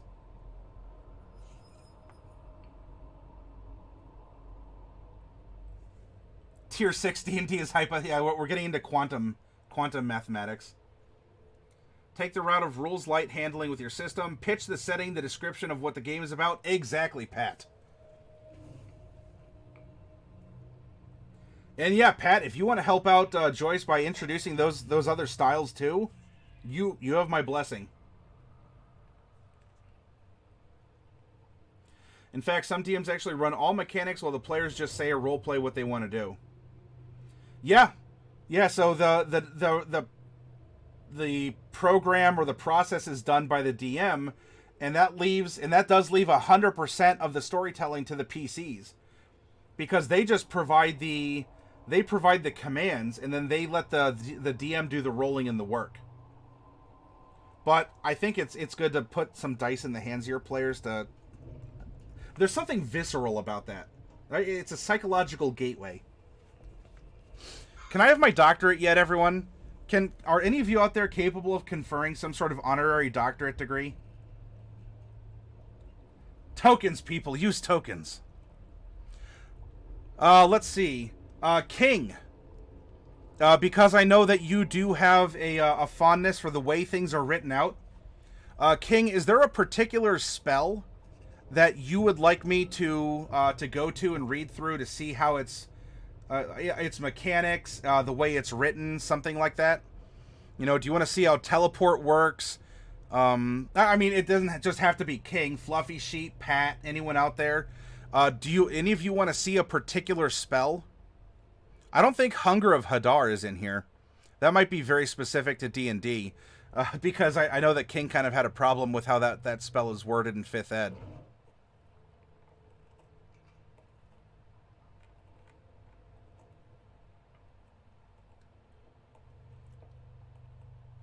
It's kind of hard to keep track of players' minutiae for them, but at the same time, new players will get confused and make mistakes. To be honest, with brand new players, just don't worry about it. Yeah, for D&D 101, a lot of the accounting doesn't need to be there. Give the wizard some poker chips to throw for spells. Give the archer a small bag of pennies for arrows. King wants to look at vampiric exsanguination. Okay.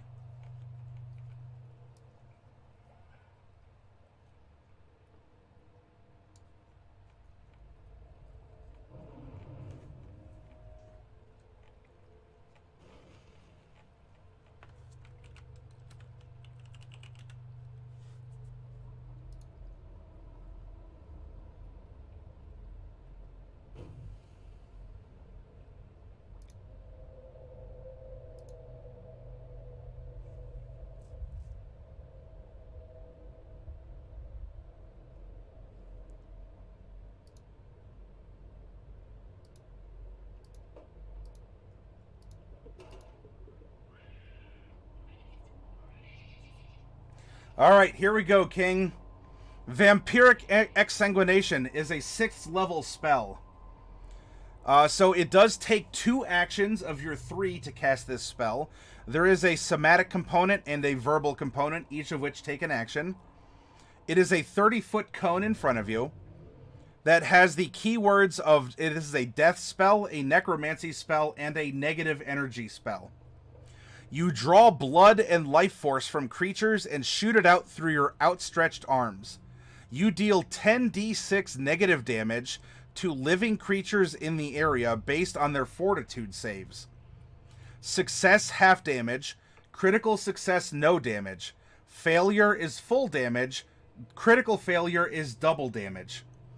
You gain half as many hit points as the maximum damage done to any single creature affected by the spell.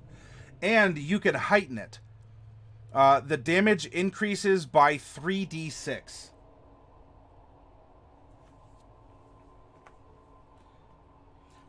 A PhD&D? Ooh, I like that, Zuler Pie. I may have I may be pretty hoss at D&D for a PhD in D, but no, I'd actually like a piece of paper that declares me being a doctorate in something.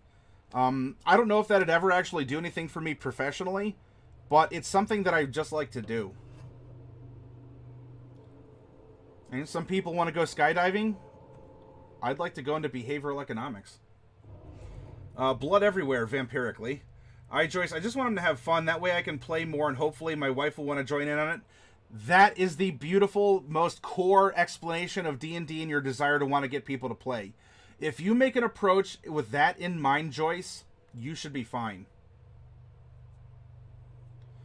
Corey, basically a good thing to do is to tell the new players, okay, you are this, you have this sort of gear and weapons and powers. This is your team in our setting. All you need to worry about consistently is how you want to play your character. Yep. Corrida, that's a good way to express it. Do I gain 50% of the HP stolen per character, or just 50% of the highest die rolled on one of the targets? You gain half as many hit points as the maximum damage done to any single creature affected by the spell. So you get half of the highest that was affected in this cone, King.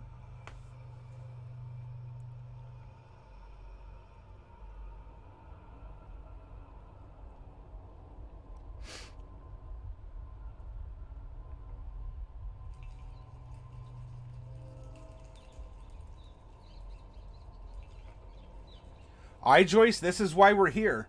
Both when I'm broadcasting and also, you might be on our Discord. If not, Joyce, make sure you join us there too, because look, there's a lot more members of the community. We have a workshop. We can take our time and go through things. And Daniel, that's the same for you. If you're on our Discord, Daniel, then we can help you out with your races, classes, your original monster ideas, and go from there. Virus! Thank you very much for that. Outdonated? Hell no. Thank you very much for that, Virus. Although, are you wanting to go for a figurine, or is this just a matter of pride for you?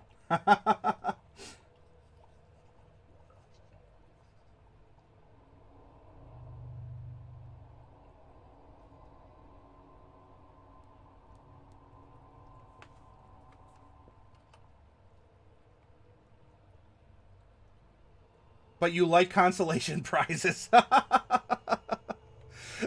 like that attitude, Lieutenant Virus. Okay, so I'm not going to go through every single spell that exists in Pathfinder 2e. I'm sure if we do, we can find some weird interactions. We can find some cheese.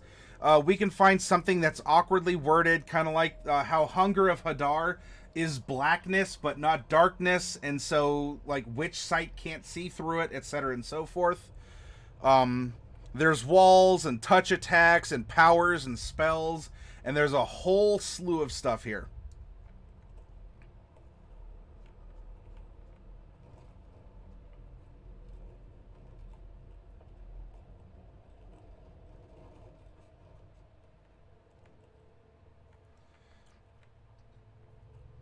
Ending with a zone of truth.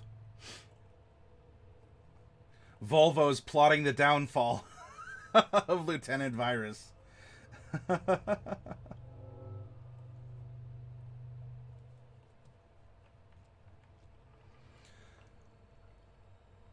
Rituals are lengthy, esoteric, and complicated spells that can have both incredible effects and weighty consequences. Rituals are never common, though chances are if you look hard enough, you'll be able to find someone who can perform an uncommon ritual for you. However, they may not necessarily be willing to teach you its secrets. Spell level Rituals can be cast by any character who knows the ritual, even non-spellcasters, as long as they have a high enough proficiency in the relevant skill. Rituals always take at least 8 hours to perform, and often longer. Rituals are thus downtime activities. Whoa! Hi, Joyce. Thank you very much for noticing us, Senpai. That means a lot to me. I'm glad that... I'm happy to have you aboard, even though... I mean, even prior to your subscription. But, Joyce, your subscription means a lot to me. Thank you. I will very happily continue to earn your subscription monetarily, but also sentimentally, in terms of we're providing a benefit, we're providing a community, advice, friendship, interaction, any of this. You're very welcome, Joyce. I don't like how it's worded, but that wasn't the worst thing I've read in this book so far. Is there a particular spell that was making you kind of itchy, King? We can go back and take a look at it, or discuss something that might be kind of... I miss the days when draining blood out of people was a one-to-one payoff. Yeah, now it's kind of like a Pokemon thing, right? Like, you may deal a ton of damage, but you only get a percentage back. Oh, you haven't gone through the spells yet? Okay. I'm sure we can find some kind of cheese, or we can find something that's in there. Let's see. Rituals always take 8 hours. Anyone can cast it as long as they are proficient in the skill. In fact, look, Consecrate takes 3 days. Rare incense and offerings with a total value of 20 gold plus the spell level. Lasts for a year. Oh, hey. Gaius is a ritual. And you need a let's see, secondary casters. You need a lore of society or law. Interesting. Oh, expert in arcana, occultism, or religion. Atonement is a spell. Planar ally. Resurrect takes a day to cast, not even 8 hours. Diamond's worth a total value of 75 gold plus the target's level. You must be at least an expert in religion.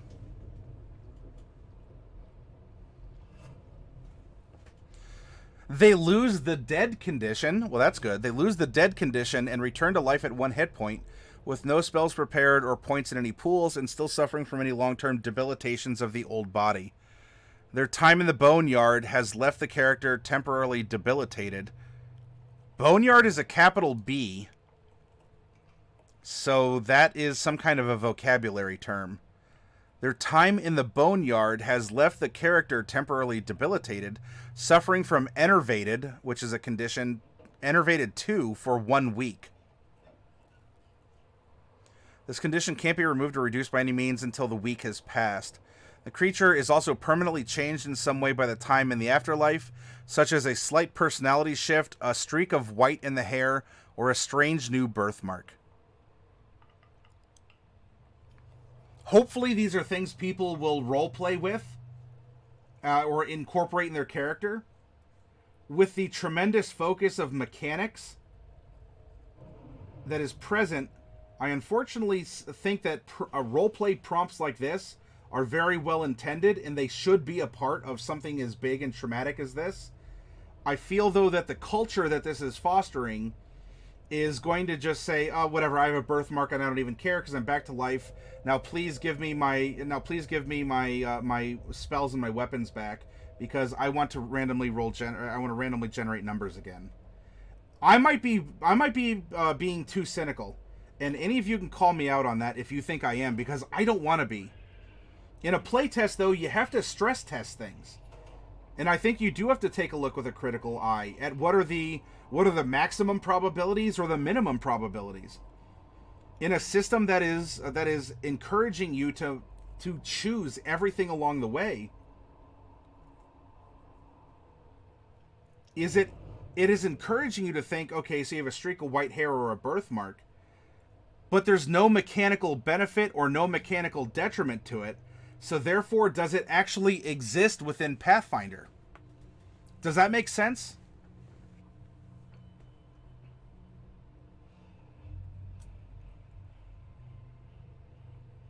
Daniel usually plays a werewolf. 100% lifesteal is OP.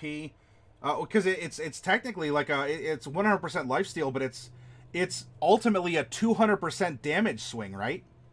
Not only did you deal 10 damage, you healed yourself 10 points. So that's a shift of 20 hit points on the battlefield. You know, you have to think about it broadly. If I'm going to be cynical about things, 100% life gain off of a damage is a big change on the battlefield. It's not 10 points of necrotic damage. There's a 20 hit point difference now on the battlefield, not 10.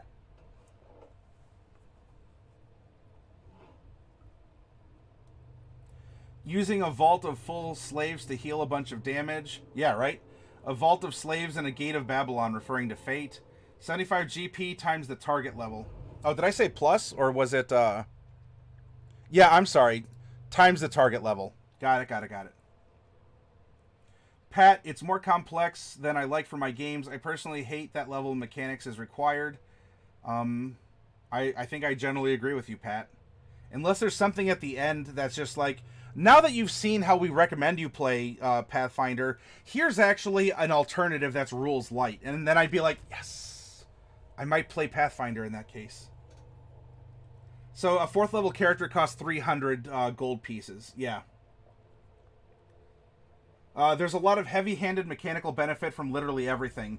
100% lifesteal I see is moving HP from one target to another. It's not as simple as that, Corrida. You have caused 10 points of damage, and you have gained or created 10 other hit points. And so it's not a shift of 10 hit points. It's a total shift of 20 hit points. I do a similar thing as a house rule. For me, at least, the lack of mechanical impact is to prevent people from being irritated long-term by the death.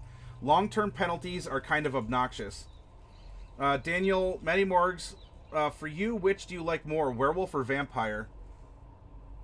Are we talking the White Wolf World of Darkness role-playing setting? If so, I've never gotten to play yet as a werewolf character. I've only ever played vampire and mage. If we're talking, I don't know, just like, if I had to choose a monster I like more, it would probably be a vampire over a werewolf. But the question, I think, needs a little bit more detail, Daniel. Vampire X Sandwich, or whatever, was 33 average damage for everyone in a 6-space cone, with a single instance of healing, an average of 16.5 HP. Mechanically, I don't like the feel of the spell.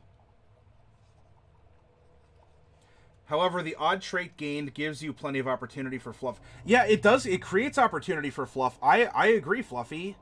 And I hope that if Resurrection's even allowed, because not all DMs, GMs, or STs allow for Resurrection, I would hope they do something more than just say, okay, I have a birthmark, now let's get back to rolling dice.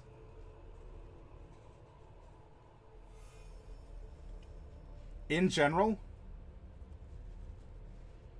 probably vampires, because I understand humanity and I understand animals a lot more than I understand the concept or the world of undeath. And so it's easier for me to conceptualize werewolves and how they live and how they function and what they do, because I know how the natural world works, mostly anyway. A vampire can be a lot of different things. To me, a werewolf seems to have a flatter dynamic, or isn't as deep as a vampire could be.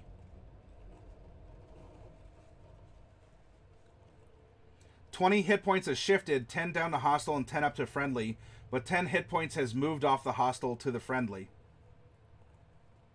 So but it's still a difference of 20 hit points total on the battlefield. And so a spell like that should be tiered with spells that might just cause 20 damage or heal 20 damage. Because ultimately 20 damage has been manipulated in some way. This one just split the difference. Maddie means the team, yeah. Werewolves are overgrown canines. Wait.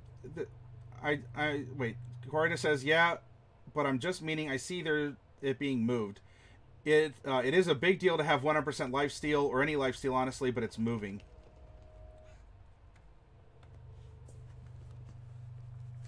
All right, so there's rituals, there's commune, legend lore, commune with nature, planar binding, control weather, primal call. So you have options for rituals, and as it says, you don't even need to be a spellcaster as long as you're proficient with the skills it asks.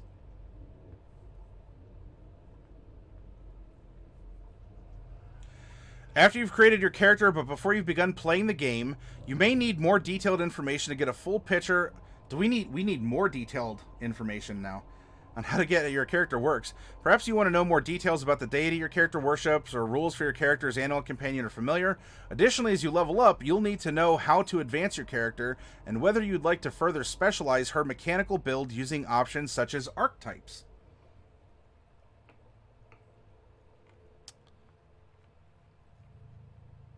Some rules and character options are shared by more than one class in the game. Often these are concepts that fit with the theme of multiple classes or are universal to the world, open to all who have the time and dedication to pursue them. This chapter provides details and rules for these game options. Some of these rules can be chosen freely by any character that qualifies, while others are only accessed through a class feature or feat. There are also some that require you to be second level or higher before they can be chosen, such as archetypes. This chapter includes the following sections. Leveling up gives you a simple checklist of things to do every time your character advances in level. Archetypes, on page 279, are ways to customize your character to a specific theme by selecting from a list of special feats in place of ordinary class feats. So you have even more feats to choose from now. Animal companions and familiars on 284 provides rules to create an animal that joins you on your adventures and fights by your side. You must have a class feature or a feat that grants you a companion or familiar. And deities on page 288 details the major gods of Galarion, which is the Pathfinder world. Even if your character is not a devout worshipper, like a cleric or paladin, you should pick a deity to venerate.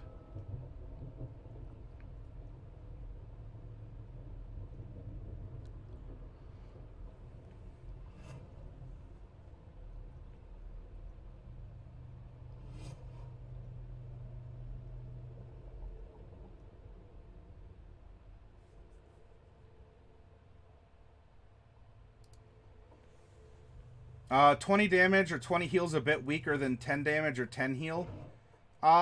It's really conditional, Corrida. In most instances, 20 damage is always preferred because you're making your enemy lay down on the ground faster. And if your enemy lays down on the ground faster before you, then that's beneficial. To obtain healing, whether partial or full, that even has to imply that you're down any hit points to begin with. Otherwise, it's wasted. Whereas you never waste 20 damage. Because even if a monster has 2 hit points left, that spell did everything that spell was supposed to do, which is to bring down the monster. So the 20 damage is going to be the most powerful because you will always get the intended results from it. The split, or the damage heal split, or the pure heal, is conditional on there actually being hit points to heal back. Otherwise, it is not going to be as potent as a straight up 20 damage attack. Does that make sense?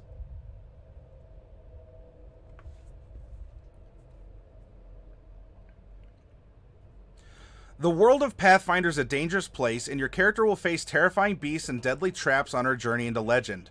With each character resolved, she will earn experience points that allow her to increase in level.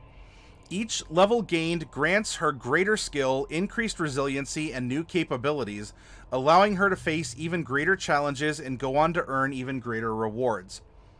Each time your character reaches 1,000 experience points, she advances by 1 level.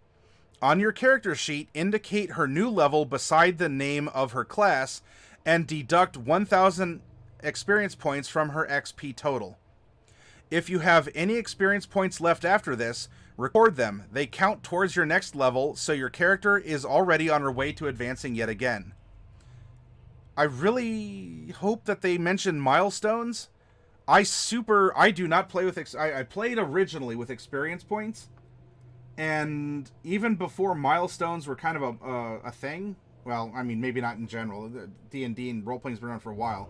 But at least, you know, as we started getting into 4th and certainly 5th, I don't want to keep track of experience points. This is a big personal bias. I do not like experience points, and I will look you in the eye, and I will be very blatant in my assertion of my opinion, which you can certainly have a different one.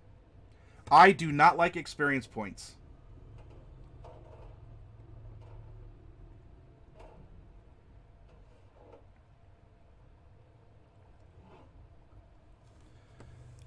That said, if I was running Pathfinder, I would still do everything by a milestone, whether or not the core rulebook liked it or not.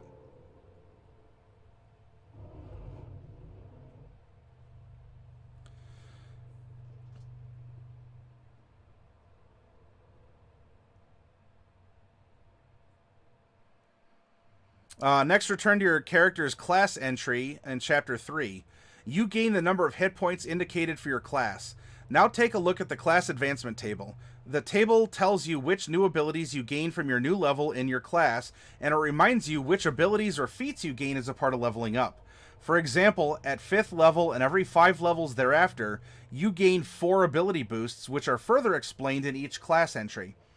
For instance, if your character has just reached 2nd level, she most likely gains a class feat and skill feat.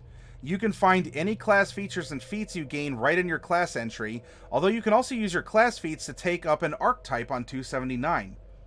Your character's class entry also explains how to apply any ability boosts or skill increases you gain. If you gain an ancestry feat, head back to your ancestry's entry in Chapter 2 and select another ancestry feat from the list of options. If you gain a general feat or a skill feat, you can choose from the feats listed in Chapter 5. If you gain spells, you can, Chapter 7, etc. But yes, so in 5th edition, experience is cumulative, right? 1,000 for 1, 2,000 for 2, well, so then it's 3,000, blah, blah, blah, blah, blah. And so level 20 is what, 300k. This, if you hit 1,000, it rolls back over until you get 1,000 again. Fluffy Sheep likes experience points, and you know what, Fluffy? More power to you.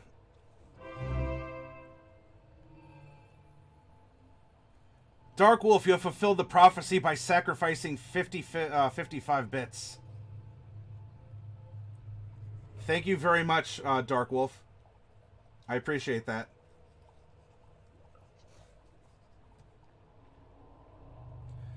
But, Fluffy, I mean, just because I don't like it, don't feel cowed or sheepish, as you will.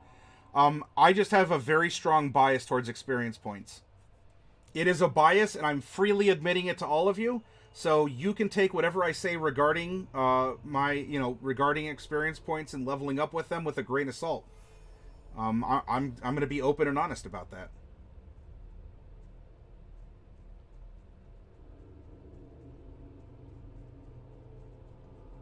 Yes, King, a Bahamut indeed. I think I even have a GIF somewhere of a Pepe lit. So, you know, it's the face of Pepe the Frog, except it's all red and rearranges itself. I'll have to try and find that somewhere. I don't know if it's a GIF though. I like both XP, like video games. See, with video games, it does all the math for you. That's part of the reason why I don't like EXP. It's extra work on the side, even if it seems like simple arithmetic. In a video game, it counts it and it does all the work for you, and I'm fine with it as a measure of progress.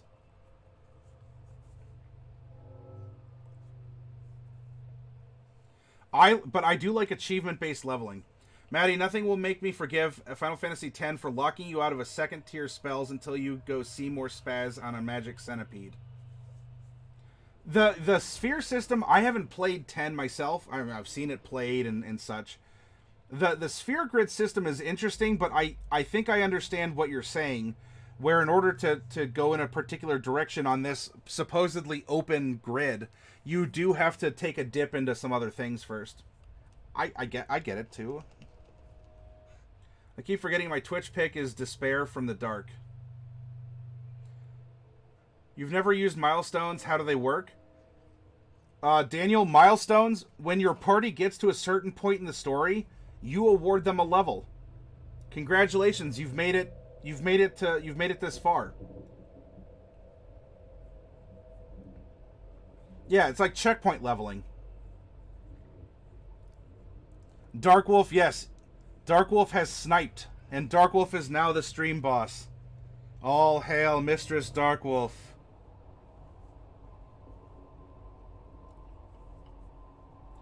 Matty sacrifices his chat in order to gain the perfect body. A giant avocado demon.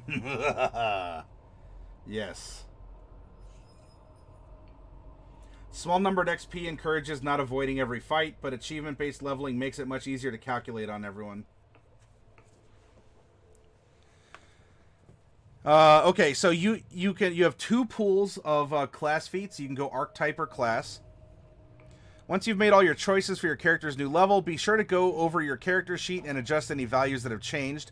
Remember, at a bare minimum, your proficiency modifiers increase by 1 because you've gained a level, so your AC, attack rolls, perception, saving throws, skill checks, spell rolls, and the like all increase by 1, and don't you dare forget it. To sum up, every time you gain a level, make sure you do each of the following. Increase hit points, add class features, select feats, learn spells, and adjust your proficiencies. The Wolf Queen shall retire for the night. Have a great night, Dark Wolf. Thank you very much for the donation, and now being the Wolf Queen of the channel. Zulurpai milestones are for the whole team, so it should lead to cooperative play, or so it would seem, while XP is player by player.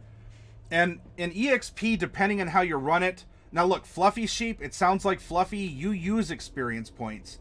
Do you give different experience points values to different players based on how well they've role played, or, you know, hopefully it doesn't come down to, I'm going to be a murder hobo because I can farm EXP off of NPCs. I'm still getting experience, right? I'm still killing people or knocking stuff over. I hope that's not the case.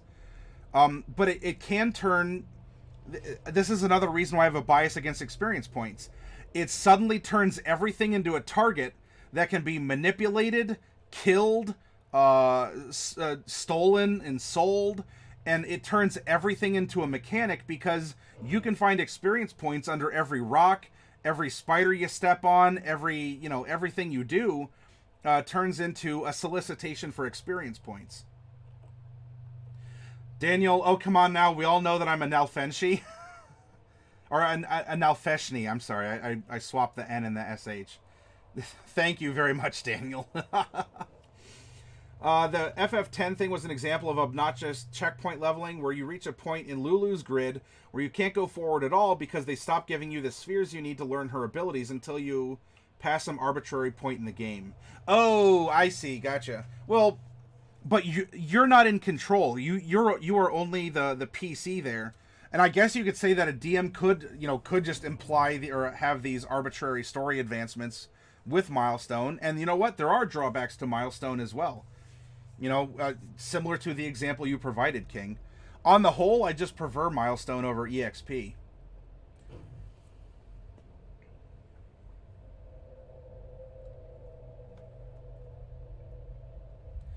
TJ Fate, a null pack jumps out.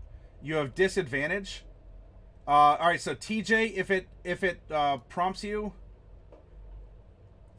TJ, if it prompts you with disadvantage, or advantage, it's exclamation point 2d20. Okay, so you re-rolled with a 2d20, and it's a 4. So unfortunately, TJ... Yeah, no, it's fine. Unfortunately, the null pack tears into you, and TJ, you might be in need of a res. Fluffy Sheep, I try and keep everyone at the same level. I'm going to have a challenge with Miss Rose missing half the sessions. I'm not sure how we'll deal with that, but if you give XP for solving the problem, rather than just for killing everyone, it doesn't induce murder hobos.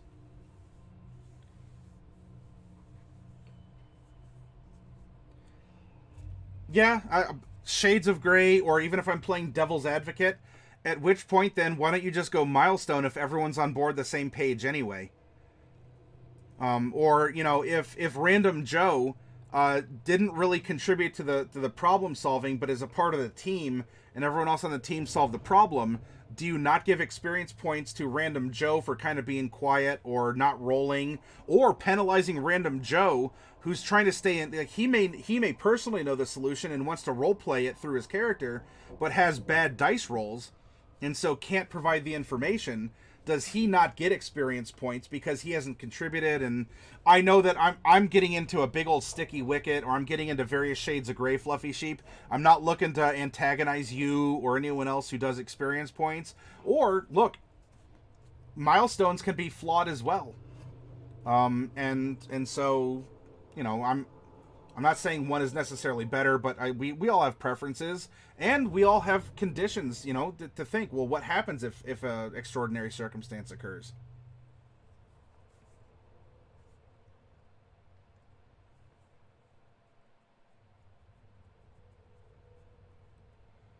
I don't even know how to plan a milestone campaign, like a long campaign where the players want to get to level 20. Daniel, we have plenty of examples. All of the campaigns that we have made in this community that have been posted on YouTube, all of them are milestone campaigns. So if you want examples, visit our YouTube and or go to our Discord that has links and other such things. And sometimes a milestone is just a gut feeling. Whether or not they hit something specific that you wanted them to hit, if they still made a big progress into the story, you could award them a milestone. It's your discretion.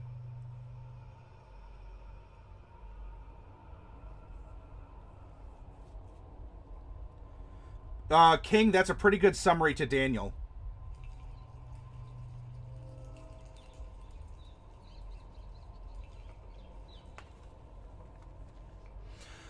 There's an infinite number of possible character concepts, but you might find that the class feats and skill choices aren't sufficient.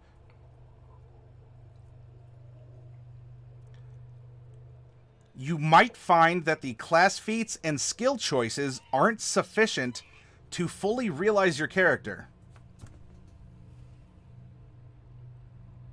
Who are you, and how many of you are there that the writers had to include that sentence?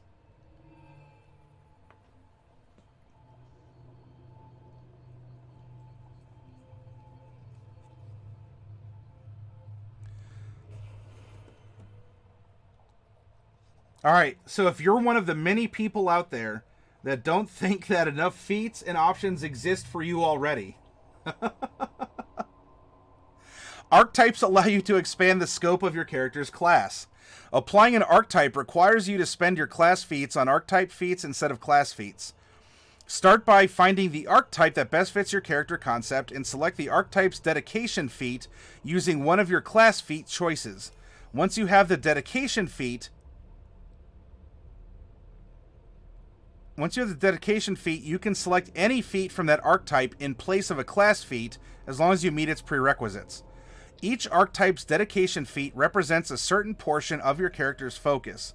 So once you select an archetype dedication feat, you can't gain another until you've satisfied the dedication feat's requirements, which you typically do by gaining a certain number of feats from the archetype's list. You cannot retrain a dedication feat as long as you have any other feats from that archetype. Included in these archetypes are two special kinds, designated by the multiclass and prestige traits. Multiclass archetypes. Archetypes with the multiclass trait represent diversifying your training into another class's specialties. You can't select a multiclass archetype's dedication feat if you're a member of the class of the same name. For instance, a fighter can't select the fighter dedication feat. Prestige archetypes. Archetypes with the prestige trait represent the pinnacle of power and ability in a narrow field of expertise. These frequently have extensive prerequisites and are distinguished by the prestige trait. You can never have more than one prestige archetype dedication feat. Prestige archetypes typically require an event to have happened in the story before you can access them. So it seems that mechanics are going to be driving the fluff. I don't know. Maybe I'm at this point in the rulebook. Am I too embittered against the sheer prevalence of everything having a hit point bar assigned to it, a number assigned to it? I mean, maybe maybe I need to take a break. I think I'm starting to get way too cynical. And please call me out if you think that's the case. I think I should take a break anyway and get some water. But after reading this, I think I need to just sort of like step away for like 5 minutes and go like pet one of my cats for a little bit. And when I come back, I'll have some nice cold ice water and we'll pick up and we'll continue into part 3.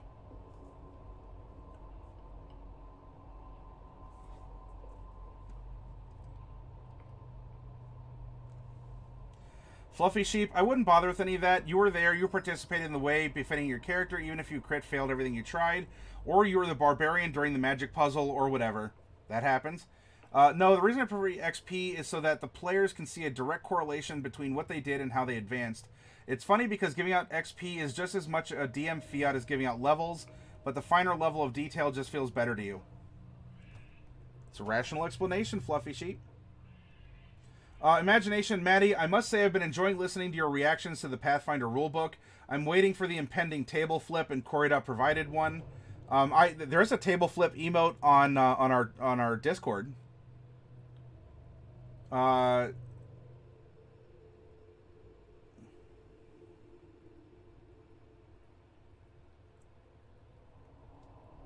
you the reason we have Imagine Dragon? It's a shrug.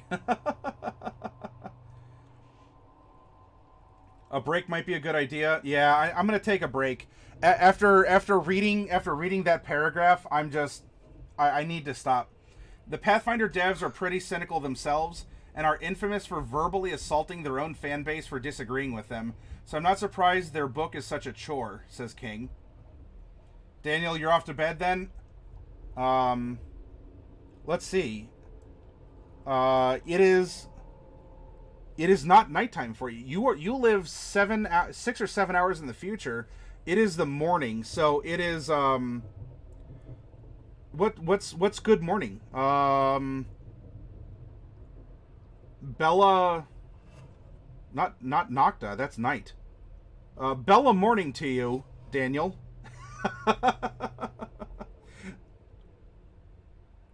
Zuler Pie, the chat needs to be cast an anti-cynicism spell on Maddie. 13 required with disadvantage. 17 and 3. Oh no, now I get to stay cynical. Oh, it's the middle of the night. Oh, Daniel, I thought you lived forward in time. But you live backwards. Never mind. I got your location completely incorrect then. All right. Apparently, I still need my break. Oh, okay, got it. So I will, I'll be back in like 5 minutes or so. Meet y'all back here. Ready? And break.